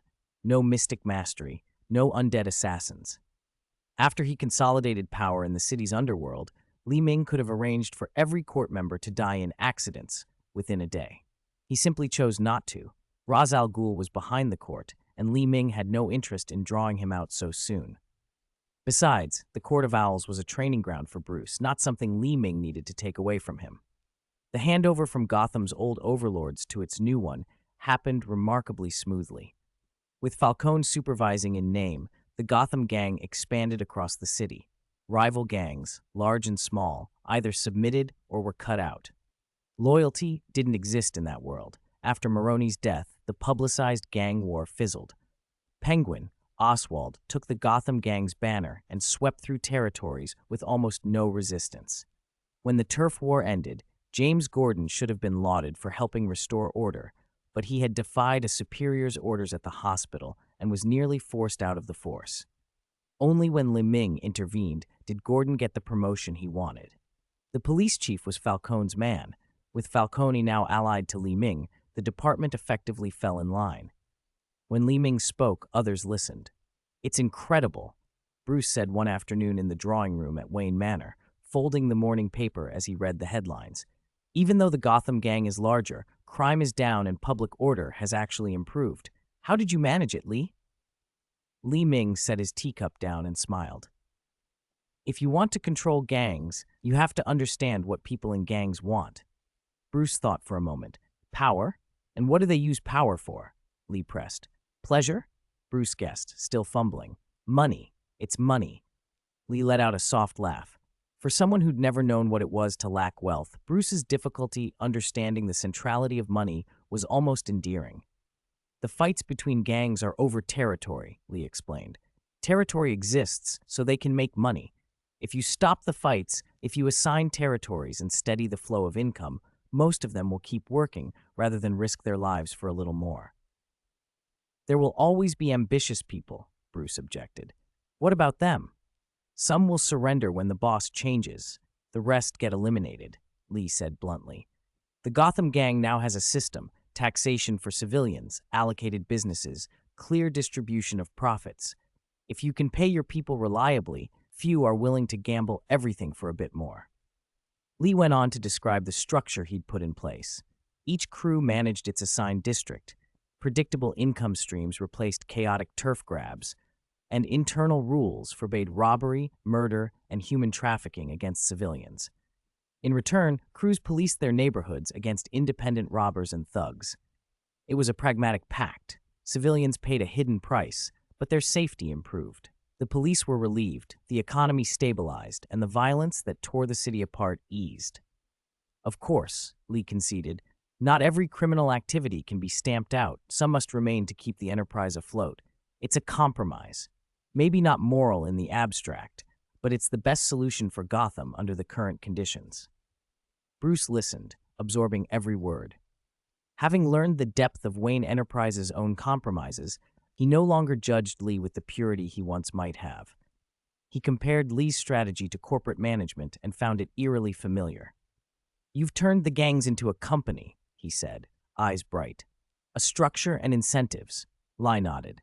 "Gotham's real enemy isn't gangs, it's chaos. Order, even ordered crime, is preferable if it means fewer people die in the streets." Alfred, who had been listening quietly, gave a small, surprised nod. Neither he nor the Waynes had ever been able to impose anything like this on the city. Bruce, clearly impressed, offered sincere praise. "You've done well, Li. Gotham owes you." Bruce glanced toward the name everyone both respected and feared. "But you're leaving control to Oswald? Is that safe?" "Oswald has execution skills," Li said. He winked. "Besides, I always plan for betrayal. Even if Oswald turns, I have ways to deal with him." "Always have a plan B," he repeated, advice he'd taken from the future Batman, a line he meant for Bruce as much as himself. Bruce reached into his pocket and pulled out a small notebook. Li watched as Bruce wrote quickly, murmuring to himself. He read a few of the phrases as Bruce's pen scrawled trustingly across the pages. "Train yourself so you can protect your companions when accidents happen. Don't fight unprepared battles. Find the opponent's weaknesses. Even if they are temporary allies, always consider the possibility of betrayal. Always have a plan B. Lee felt a sudden, almost ridiculous swell of pride. Could the rules he was giving Bruce end up shaping the code that Batman would use years from now? The thought of being, in some small way, a formative influence on the Dark Knight made him grin inwardly. For a few seconds, he allowed himself to imagine the future: Superman, Flash, Aquaman, and then promptly set those daydreams aside. Being Batman's life mentor was already enough. "I should be going," Lee said, standing. Bruce looked up, surprised. "Oh, are you leaving now?" He moved to follow Lee, but Lee was already reaching for his coat. Bruce's face shifted. Without thinking, he stepped forward and caught the hem of Lee's sleeve, holding him back by the fabric. "Lee, where are you going?" Bruce asked, earnest and sudden in his tone. Chapter 35. Abyss Privileges. Li Ming spent a long time explaining things to Bruce and Alfred before they accepted that he would be leaving for a while. When Bruce finally handed him a thick stack of checks, Li Ming didn't know whether to laugh or cry. It was a pity the Wayne Group hadn't expanded across worlds. Those checks wouldn't be accepted everywhere, but Bruce's kindness warmed him nonetheless. Afterwards, Li Ming contacted Penguin. Like Bruce, Penguin was surprised that Li Ming was leaving, just as the Gotham gang had stabilized, and was very reluctant to see him go. He wasn't just worried about being left in charge, he was afraid he couldn't manage the family business for Li Ming. Li Ming's persuasive skills had done their work again. He offered Penguin a few encouraging words, and the little bird puffed up with fighting spirit, patting his chest and swearing he would guard the Gotham gang for Li Ming. For the gang's future, Li Ming left Penguin a list of precautions he'd learned from the plot. Besides keeping the Gotham gang intact, he instructed Penguin to protect Bruce and Alfred, and, if necessary, give just enough help to Gordon to keep him from being removed from the police force. He warned Penguin to be wary of Fish's return, leaving a sword of Damocles hanging over the younger man's head so Penguin wouldn't grow complacent. And he gave one final directive. If any Galavan family members showed up in Gotham, they were to be eliminated immediately. Galavan had been the villain in Gotham Season 2, and with the Gotham gang now controlling the city's underworld, Li Ming wanted to remove unstable elements like him first. After some thought, Li Ming called Gordon and relayed a clue he'd stumbled across. A serial killer targeting police family members? Gordon sounded puzzled. "No one's reported anything like that recently." "I just came across a lead," Li Ming replied. "All right, I'll send people to check it out now." Gordon immediately gathered his team and set off. Li Ming smiled as he hung up. In the story, this killer had kidnapped Gordon's girlfriend Barbara and turned her into a villain, which ultimately reduced threats to the Gotham gang, something Penguin could handle from here on out.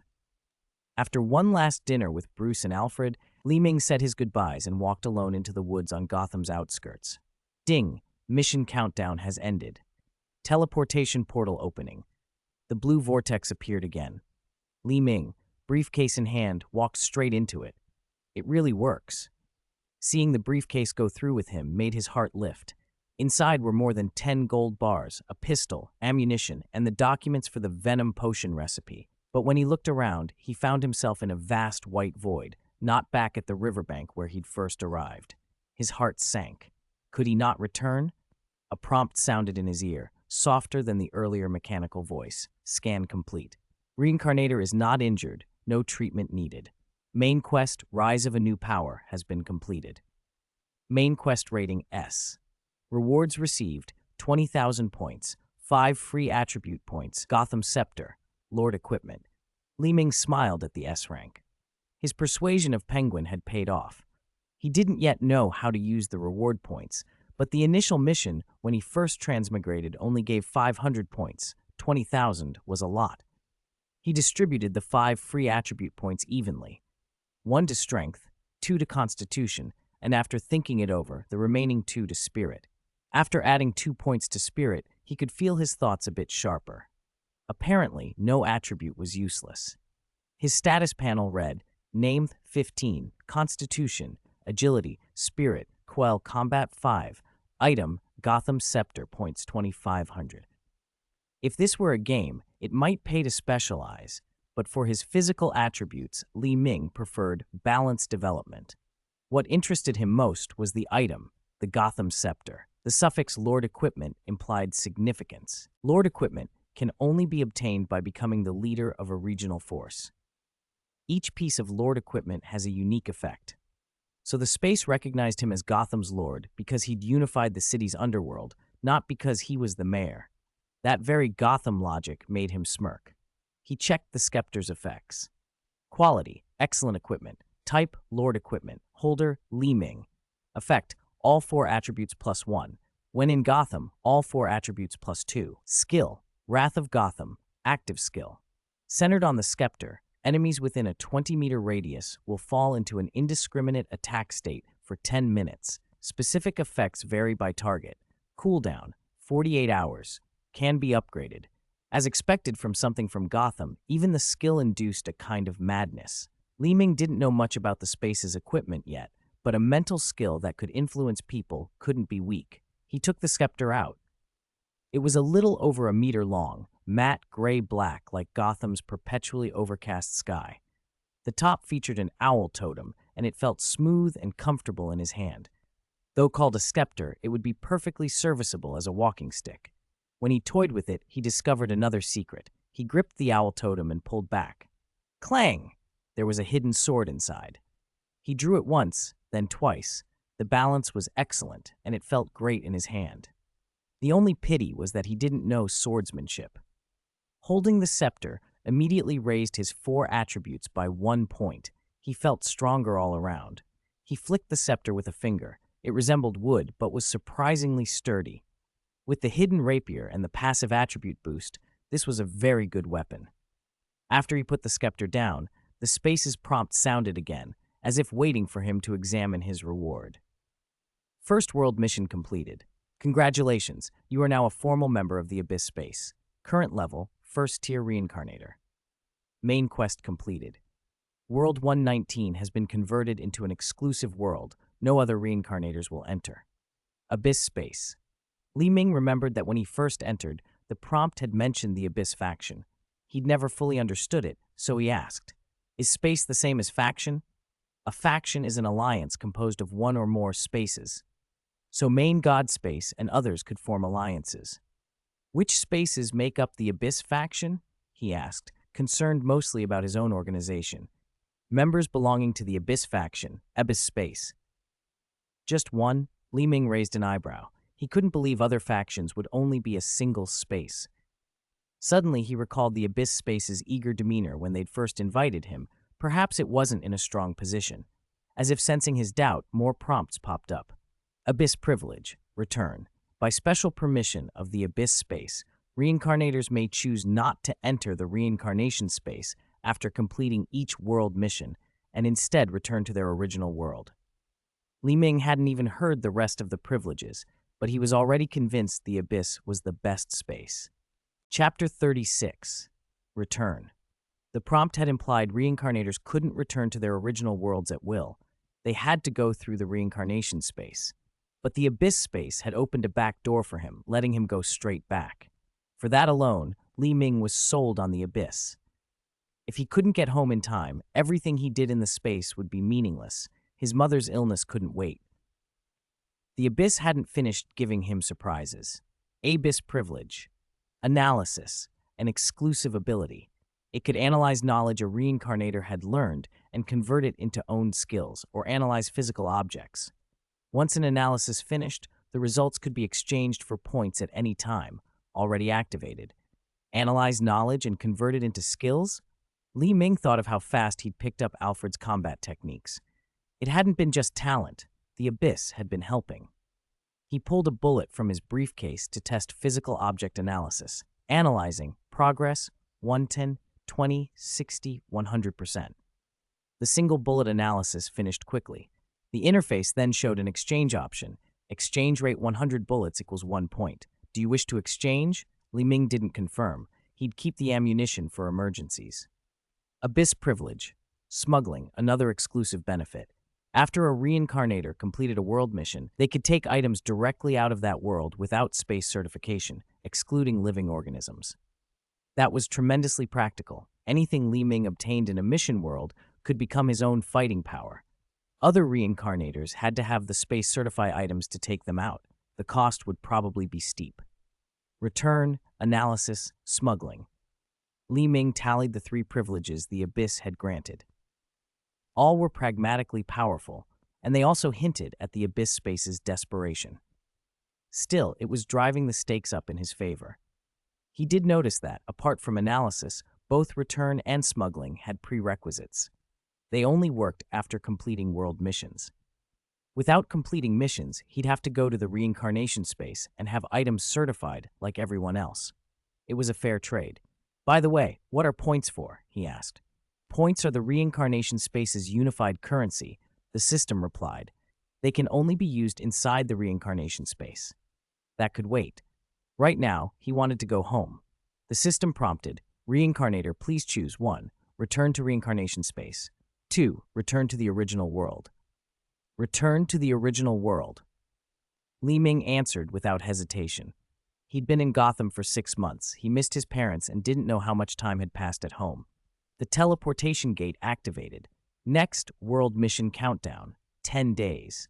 The pale blue vortex reappeared and he stepped into it. His vision blurred.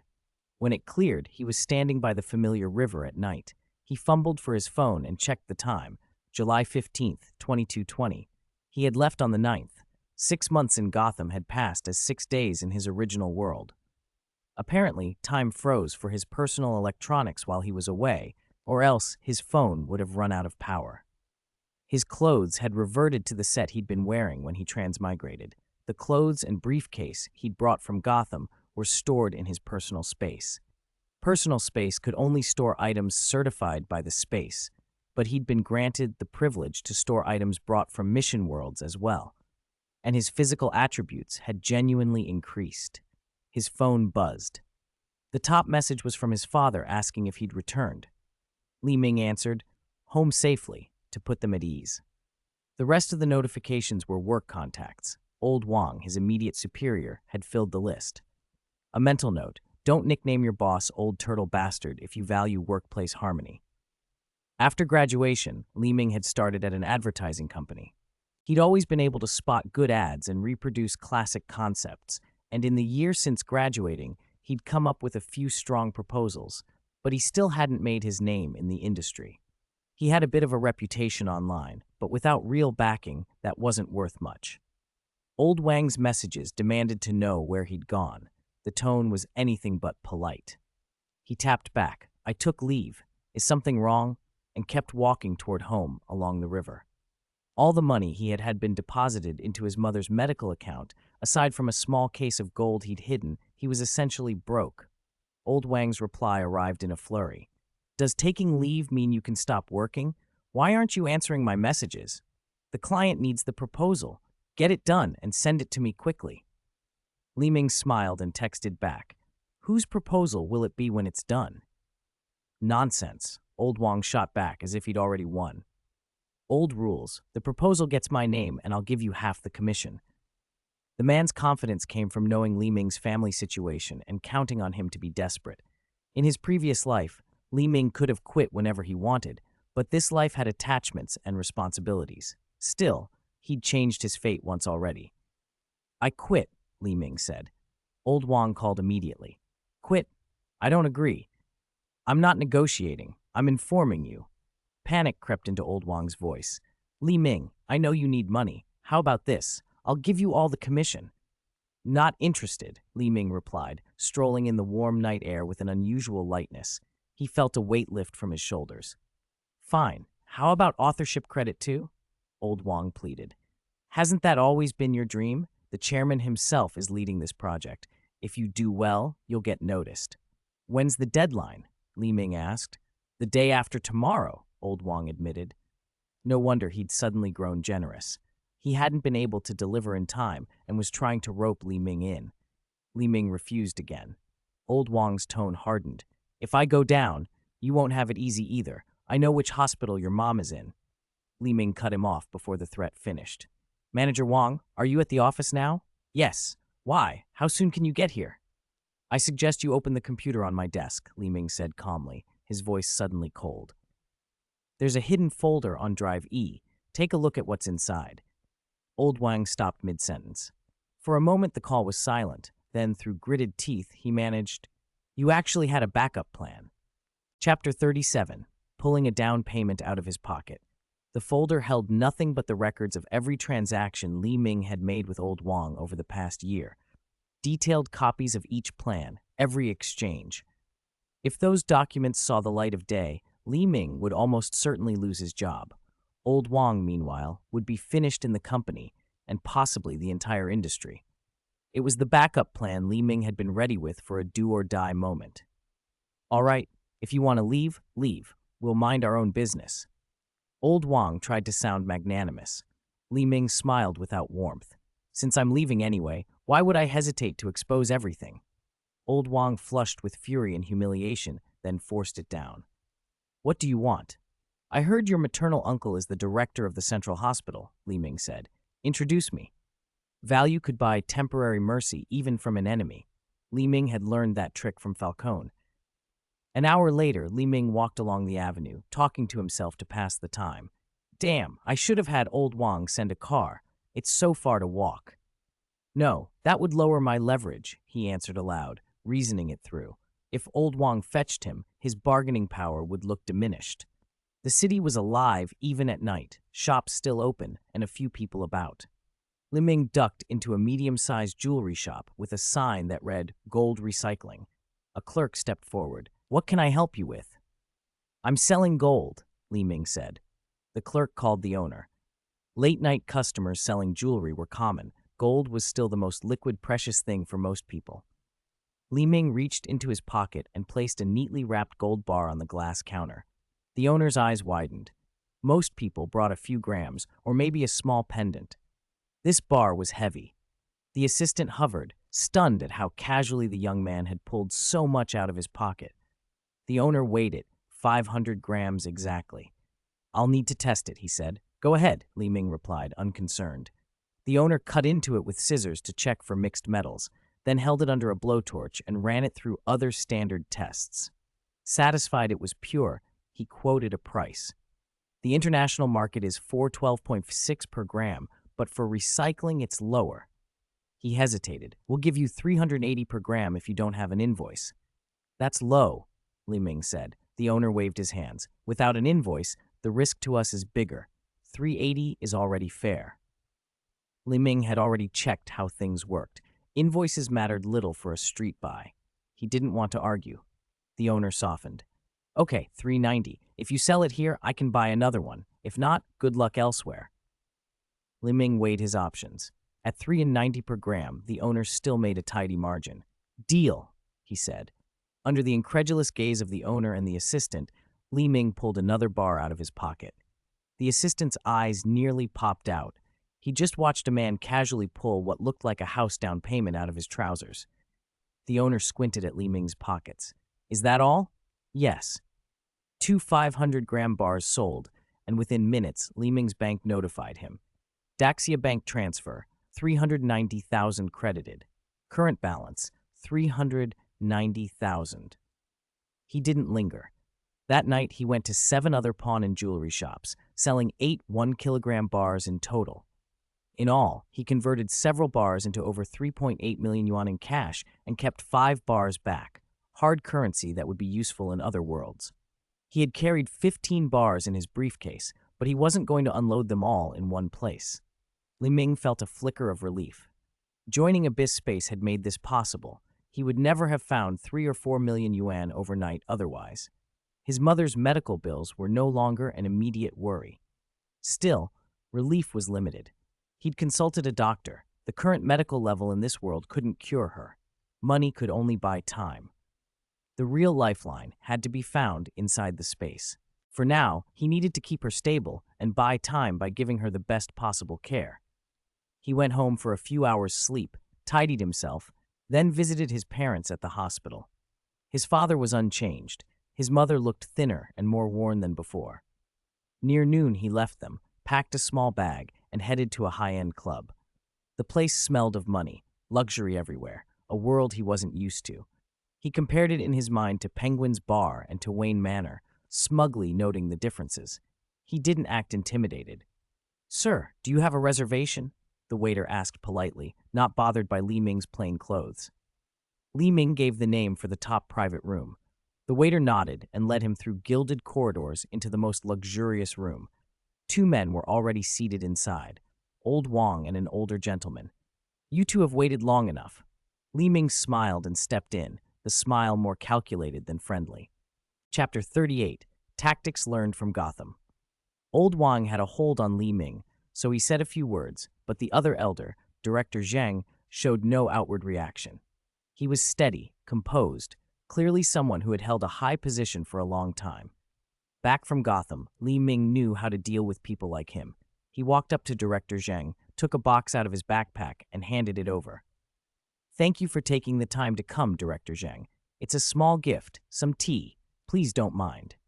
Zheng glanced at the box but kept his face neutral until Li Ming cracked it open.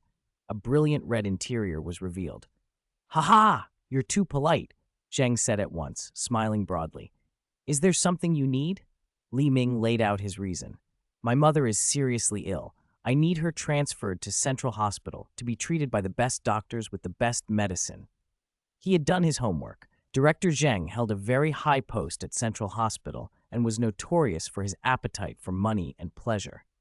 With Zheng's word, Li Ming could guarantee his mother top care. Money smoothed the way. Both host and guest were agreeable. After the meal, when Li Ming hinted there was a second round at the hotel, Director Zheng brightened. Li Ming even said he'd arranged entertainment for Old Wang, which made Old Wang immediately declare an end to their quarrel. Despite it being daylight, the three of them moved on to the next venue.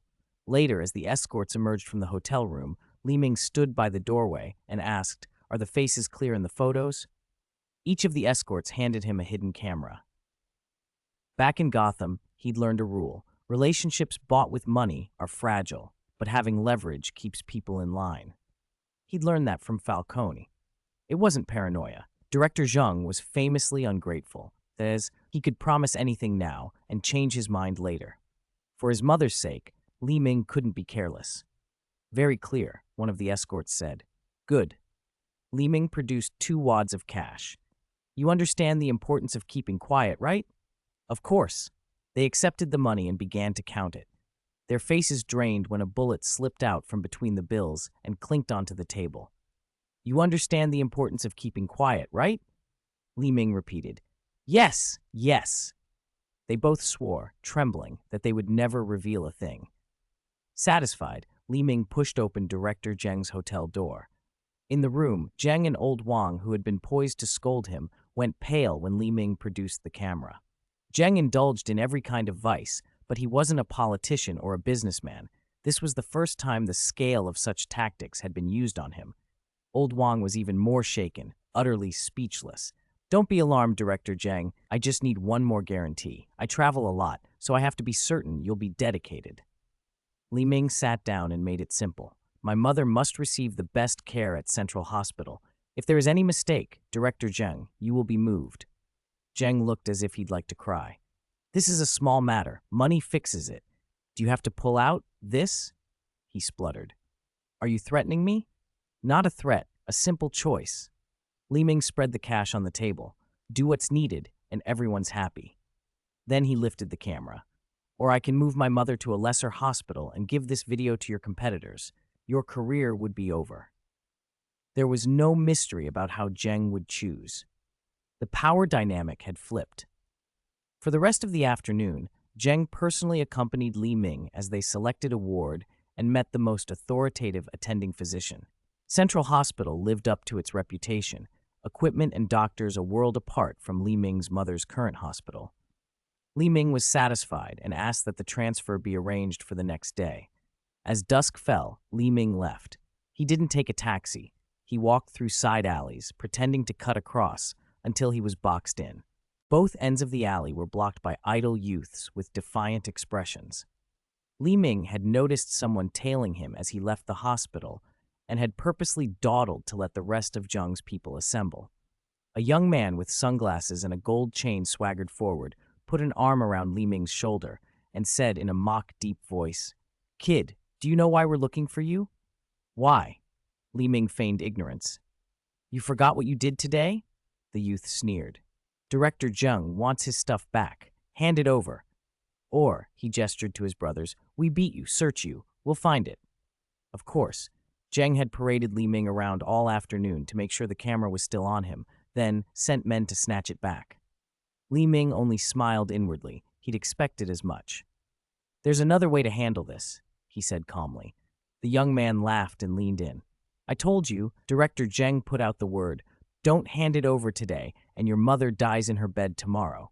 See if you want to gamble." "He really said that?" Li Ming asked, and the youth shrugged, not bothering to mention Zheng wanted more than the camera. Of course he wanted Li Ming's arms and legs too. "Then you'd better listen to me." The kid signaled his men. "Drink up, boys." Suddenly he felt something hard pressed against his waist. He looked down and stopped. A pistol was shoved into his ribs. "Can you listen to me now?" Li Ming asked. The young leader's bravado crumbled. He nodded frantically and mouthed orders. His men began to back off. "Since you know what happened, from now on my parents' safety is in your hands." "What will happen if anything happens to them?" the leader stammered. Li Ming pulled back the slide, and a single cartridge fell out onto the ground, a clear proof the gun was real, not a bluff. "Use your imagination," he said coolly. The young man trembled. He had met someone who would follow through. Okay, no problem. From now on, I'll treat them like my own parents." Li Ming shook his head. In the thug's world, that wasn't enough. "No, you must remember, they are your life." The kid shivered and kept nodding. "Also, go and tell Director Zheng exactly what happened. He might not realize how serious this is. If anything happens to my parents, none of you will escape." A fierce look flickered in the young man's eyes as he and his crew retreated down the alley. They were gone in minutes. Li Ming stood alone in the narrowing light and let out a quiet breath. Chapter 39, The Second World Mission. "Minger, where did you get these connections?" Li Ming's mother asked, surprised. She sat propped up in the VIP ward, her face brighter than it had been for months. His father sat beside her, worry etched across his features. "Minger, you mustn't do anything illegal," his father said in a low voice. Li Ming sliced the peeled apple into pieces and handed them to his mother. Under his parents' anxious gazes, he smiled and explained, "Mom, Dad, don't worry. You know me. How could I do anything like that?" Their worry eased a little. Li Ming had always been sensible. They didn't believe he would suddenly turn to crime. He pulled out the excuse he had prepared. "Remember that business trip I took a while ago? Actually, I'm working for the great Xia government now. I helped out with something important this time, which is why I managed to transfer you here." Government? The name impressed them. After all, they lived in Great Xia, and the government's involvement meant better care. "Minger, what kind of work is it? Is it dangerous?" his father asked quickly. "Dad, I can't say too much. We signed a non-disclosure agreement," Li Ming hedged. His father's brows drew together. Parents always worry about their children's safety more than the details of their jobs. With a government role protected by an NDA, his father imagined risky work, secret agents, undercover operations. "Is it dangerous?" "It's not dangerous. My superior looks after me. If he didn't, I wouldn't have been able to get you into the central hospital so fast," Li Ming said. Abyss Space, acting through his superior, had indeed taken good care of him. His father sighed in relief. "This central hospital really is better than the third hospital," he admitted. "If it weren't for the government, we wouldn't be getting this treatment," his father added. Li Ming looked at his mother. Sitting up, her color improved. Better medical resources had done that. "Yes," his mother said, a little reverent. "After the transfer, Director Zheng even came to see me personally. That must be the connection." She added, "He seemed to have trouble walking, maybe a leg problem. It must have taken real effort for him to come." "That's right," Li Ming nodded. He'd had Changzi relay a full account to Director Zheng the night before. Changzi had left no detail out. "But about my work, please don't tell anyone. If anyone asks, just say you don't know." Both parents nodded. "Also, Dad, you should rest and recuperate here. I've hired 2 caregivers to look after you both," he said. They had worked hard all their lives. It was time to let others take care of them. When they were settled, Li Ming stepped out into the corridor and spotted Changzi from the previous night. He waved him over. "What's your name?"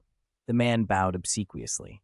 "People on the street call me Changzi, but Big Brother can call me Xiao Chang. Changzi, take this for the brothers. Get them some tea." Li Ming pulled out a wad of cash. Changzi hesitated, then accepted after Li Ming insisted. "Thank you, Big Brother. Thank you." Li Ming wasn't handing out charity so much as buying loyalty. "I'm pretty busy. Please keep an eye on things here. You'll be rewarded." Changzi puffed up proudly. "No problem. Leave it to me," he declared, chest beating as if injected with confidence.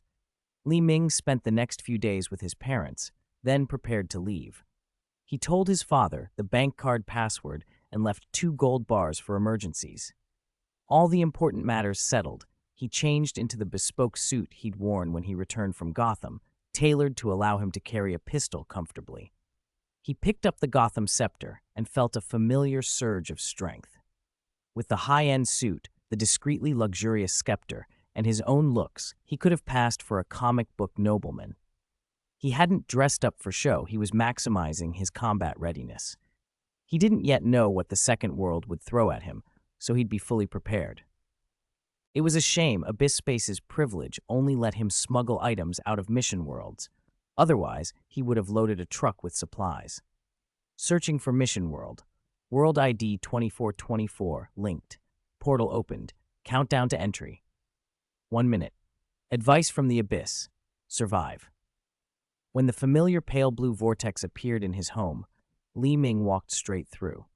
When he opened his eyes again, he chuckled at the scene before him, a civilian house in the United States. He was wearing a suit and had a bulky pistol tucked into his waistband. Abyss faction effect activated, identity implanted. This was the second time he'd had an identity implanted, and he no longer panicked. He studied the new identity and the surroundings with practiced calm. The era was early 21st century.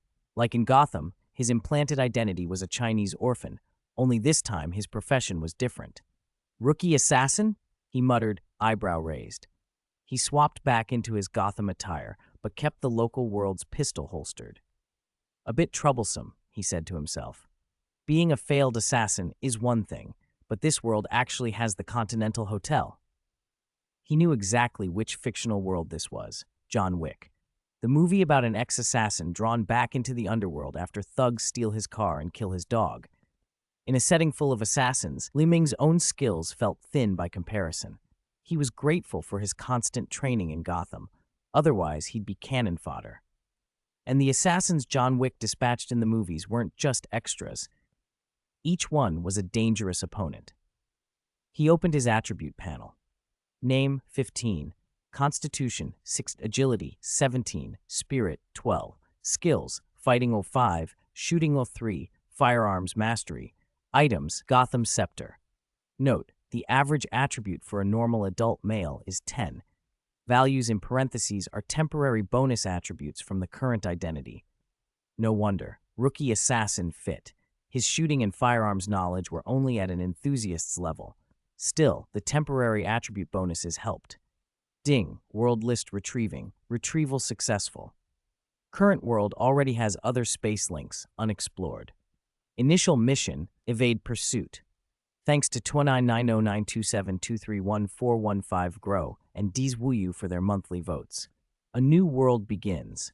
Who will be the lucky one to be PUA'd this time? Everyone, please keep up with the latest chapters. Chapter 40, The King of Gotham's Welcome Gift. What is this, again? Before Li Ming could dig deeper into his original body's background, an initial mission popped up, just like when he first arrived in Gotham. "I'm an assassin. This doesn't make sense. Shouldn't I be the one doing the hunting?" he muttered. "He's over there. Damn it, someone tried to kill me. Get him." Li Ming looked toward the shouts. He Dazhuang was striding up with a dozen or 20 thugs. In his original body's memory, He Dazhuang had been the target of an assassination. The original plan had failed. His sneak attack went wide, his position was blown, and he'd been running until cornered on the second floor above a plaza. The place was a gang hangout. No civilians would wander here. With Li Ming's current fitness and combat ability, taking on 20 men alone was unrealistic, and he had only 2 pistols, though he did have plenty of bullets since he could buy them with points. The sensible move would have been to run. But this Li Ming wasn't the weak rookie who once arrived in Gotham. He didn't flee. He couldn't beat all of them in straight-up fights, but he could make them fight each other. Estimating the distance, Li Ming slammed the Gotham scepter against the ground and called out, "Taste the King of Gotham's welcome gift." Skill, Wrath of Gotham, activate. A green curtain of light, visible only to Li Ming, pulsed out from the scepter and expanded into a 20-meter radius. Wrath of Gotham's effect frenzied anyone caught inside that sphere, turning them into indiscriminate attackers. 20 meters covered a huge area. Almost immediately, Li Ming heard gunshots and shouts. He Dazhuang and his men turned on one another. Li Ming melted into a blind spot and watched, oddly pleased by the chaos. These were the people who had come to kill him. He felt no mercy. A merciful reincarnator wouldn't survive for long. Boom! Boom! Someone even tossed in fireworks. Li Ming peered out cautiously. The gang members had lost their minds, shooting anyone nearby, then switching to knives when they ran out of ammo, then to fists, even biting in the grapples. They fought like animals, abandoning any thought of self-preservation. Thugs pulled opponents off the second-floor ledge, falls that would bruise and break bones, but not kill easily, and kept attacking the fallen ones. Ears were bitten, eyes gouged. The plaza became a small hell. Li Ming glanced at the scepter in his hand. As an S-rank mission reward from Gotham, it was terrifyingly effective, but dangerous if used carelessly. He made a mental note. Next time, make sure his own escape route was secured. The slaughter was brutal but quick. Everyone was too frenzied to be tactical. Still, Li Ming waited a full 10 minutes for the skill to wear off before moving. When the noise faded, there were 23 bodies or wounded figures in the plaza. 5 or 6 were still alive but mortally injured, tenacious enough to cling to life. Li Ming called each survivor by name and ended their suffering. He couldn't leave loose ends. So, mission complete, he said, realization settling in. The original assassination, though discovered, had been accomplished perfectly. He Dazhuang and his crew were dead. For a moment, Li Ming felt as if Master Kang and Master Ai were guiding his hands. He fished his phone out and scrolled through the wreckage until he found a recognizably human piece. He Dazhuang's half-body, mangled but identifiable. He suppressed the nausea, angled the camera, and took the shot. Click. He uploaded the photo to the assassin network. Once verified, payment would transfer to his account. No assassin dared fake photos. If you were caught, you were done for. Li Ming was about to leave when he paused and started rifling pockets.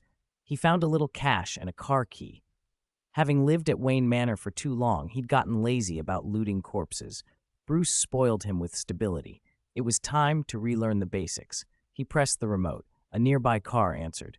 It was a plain Honda, unremarkable, cheap, reliable. In America, inexpensive Japanese cars were everywhere, easy to buy and cheap to maintain relative to higher-end models.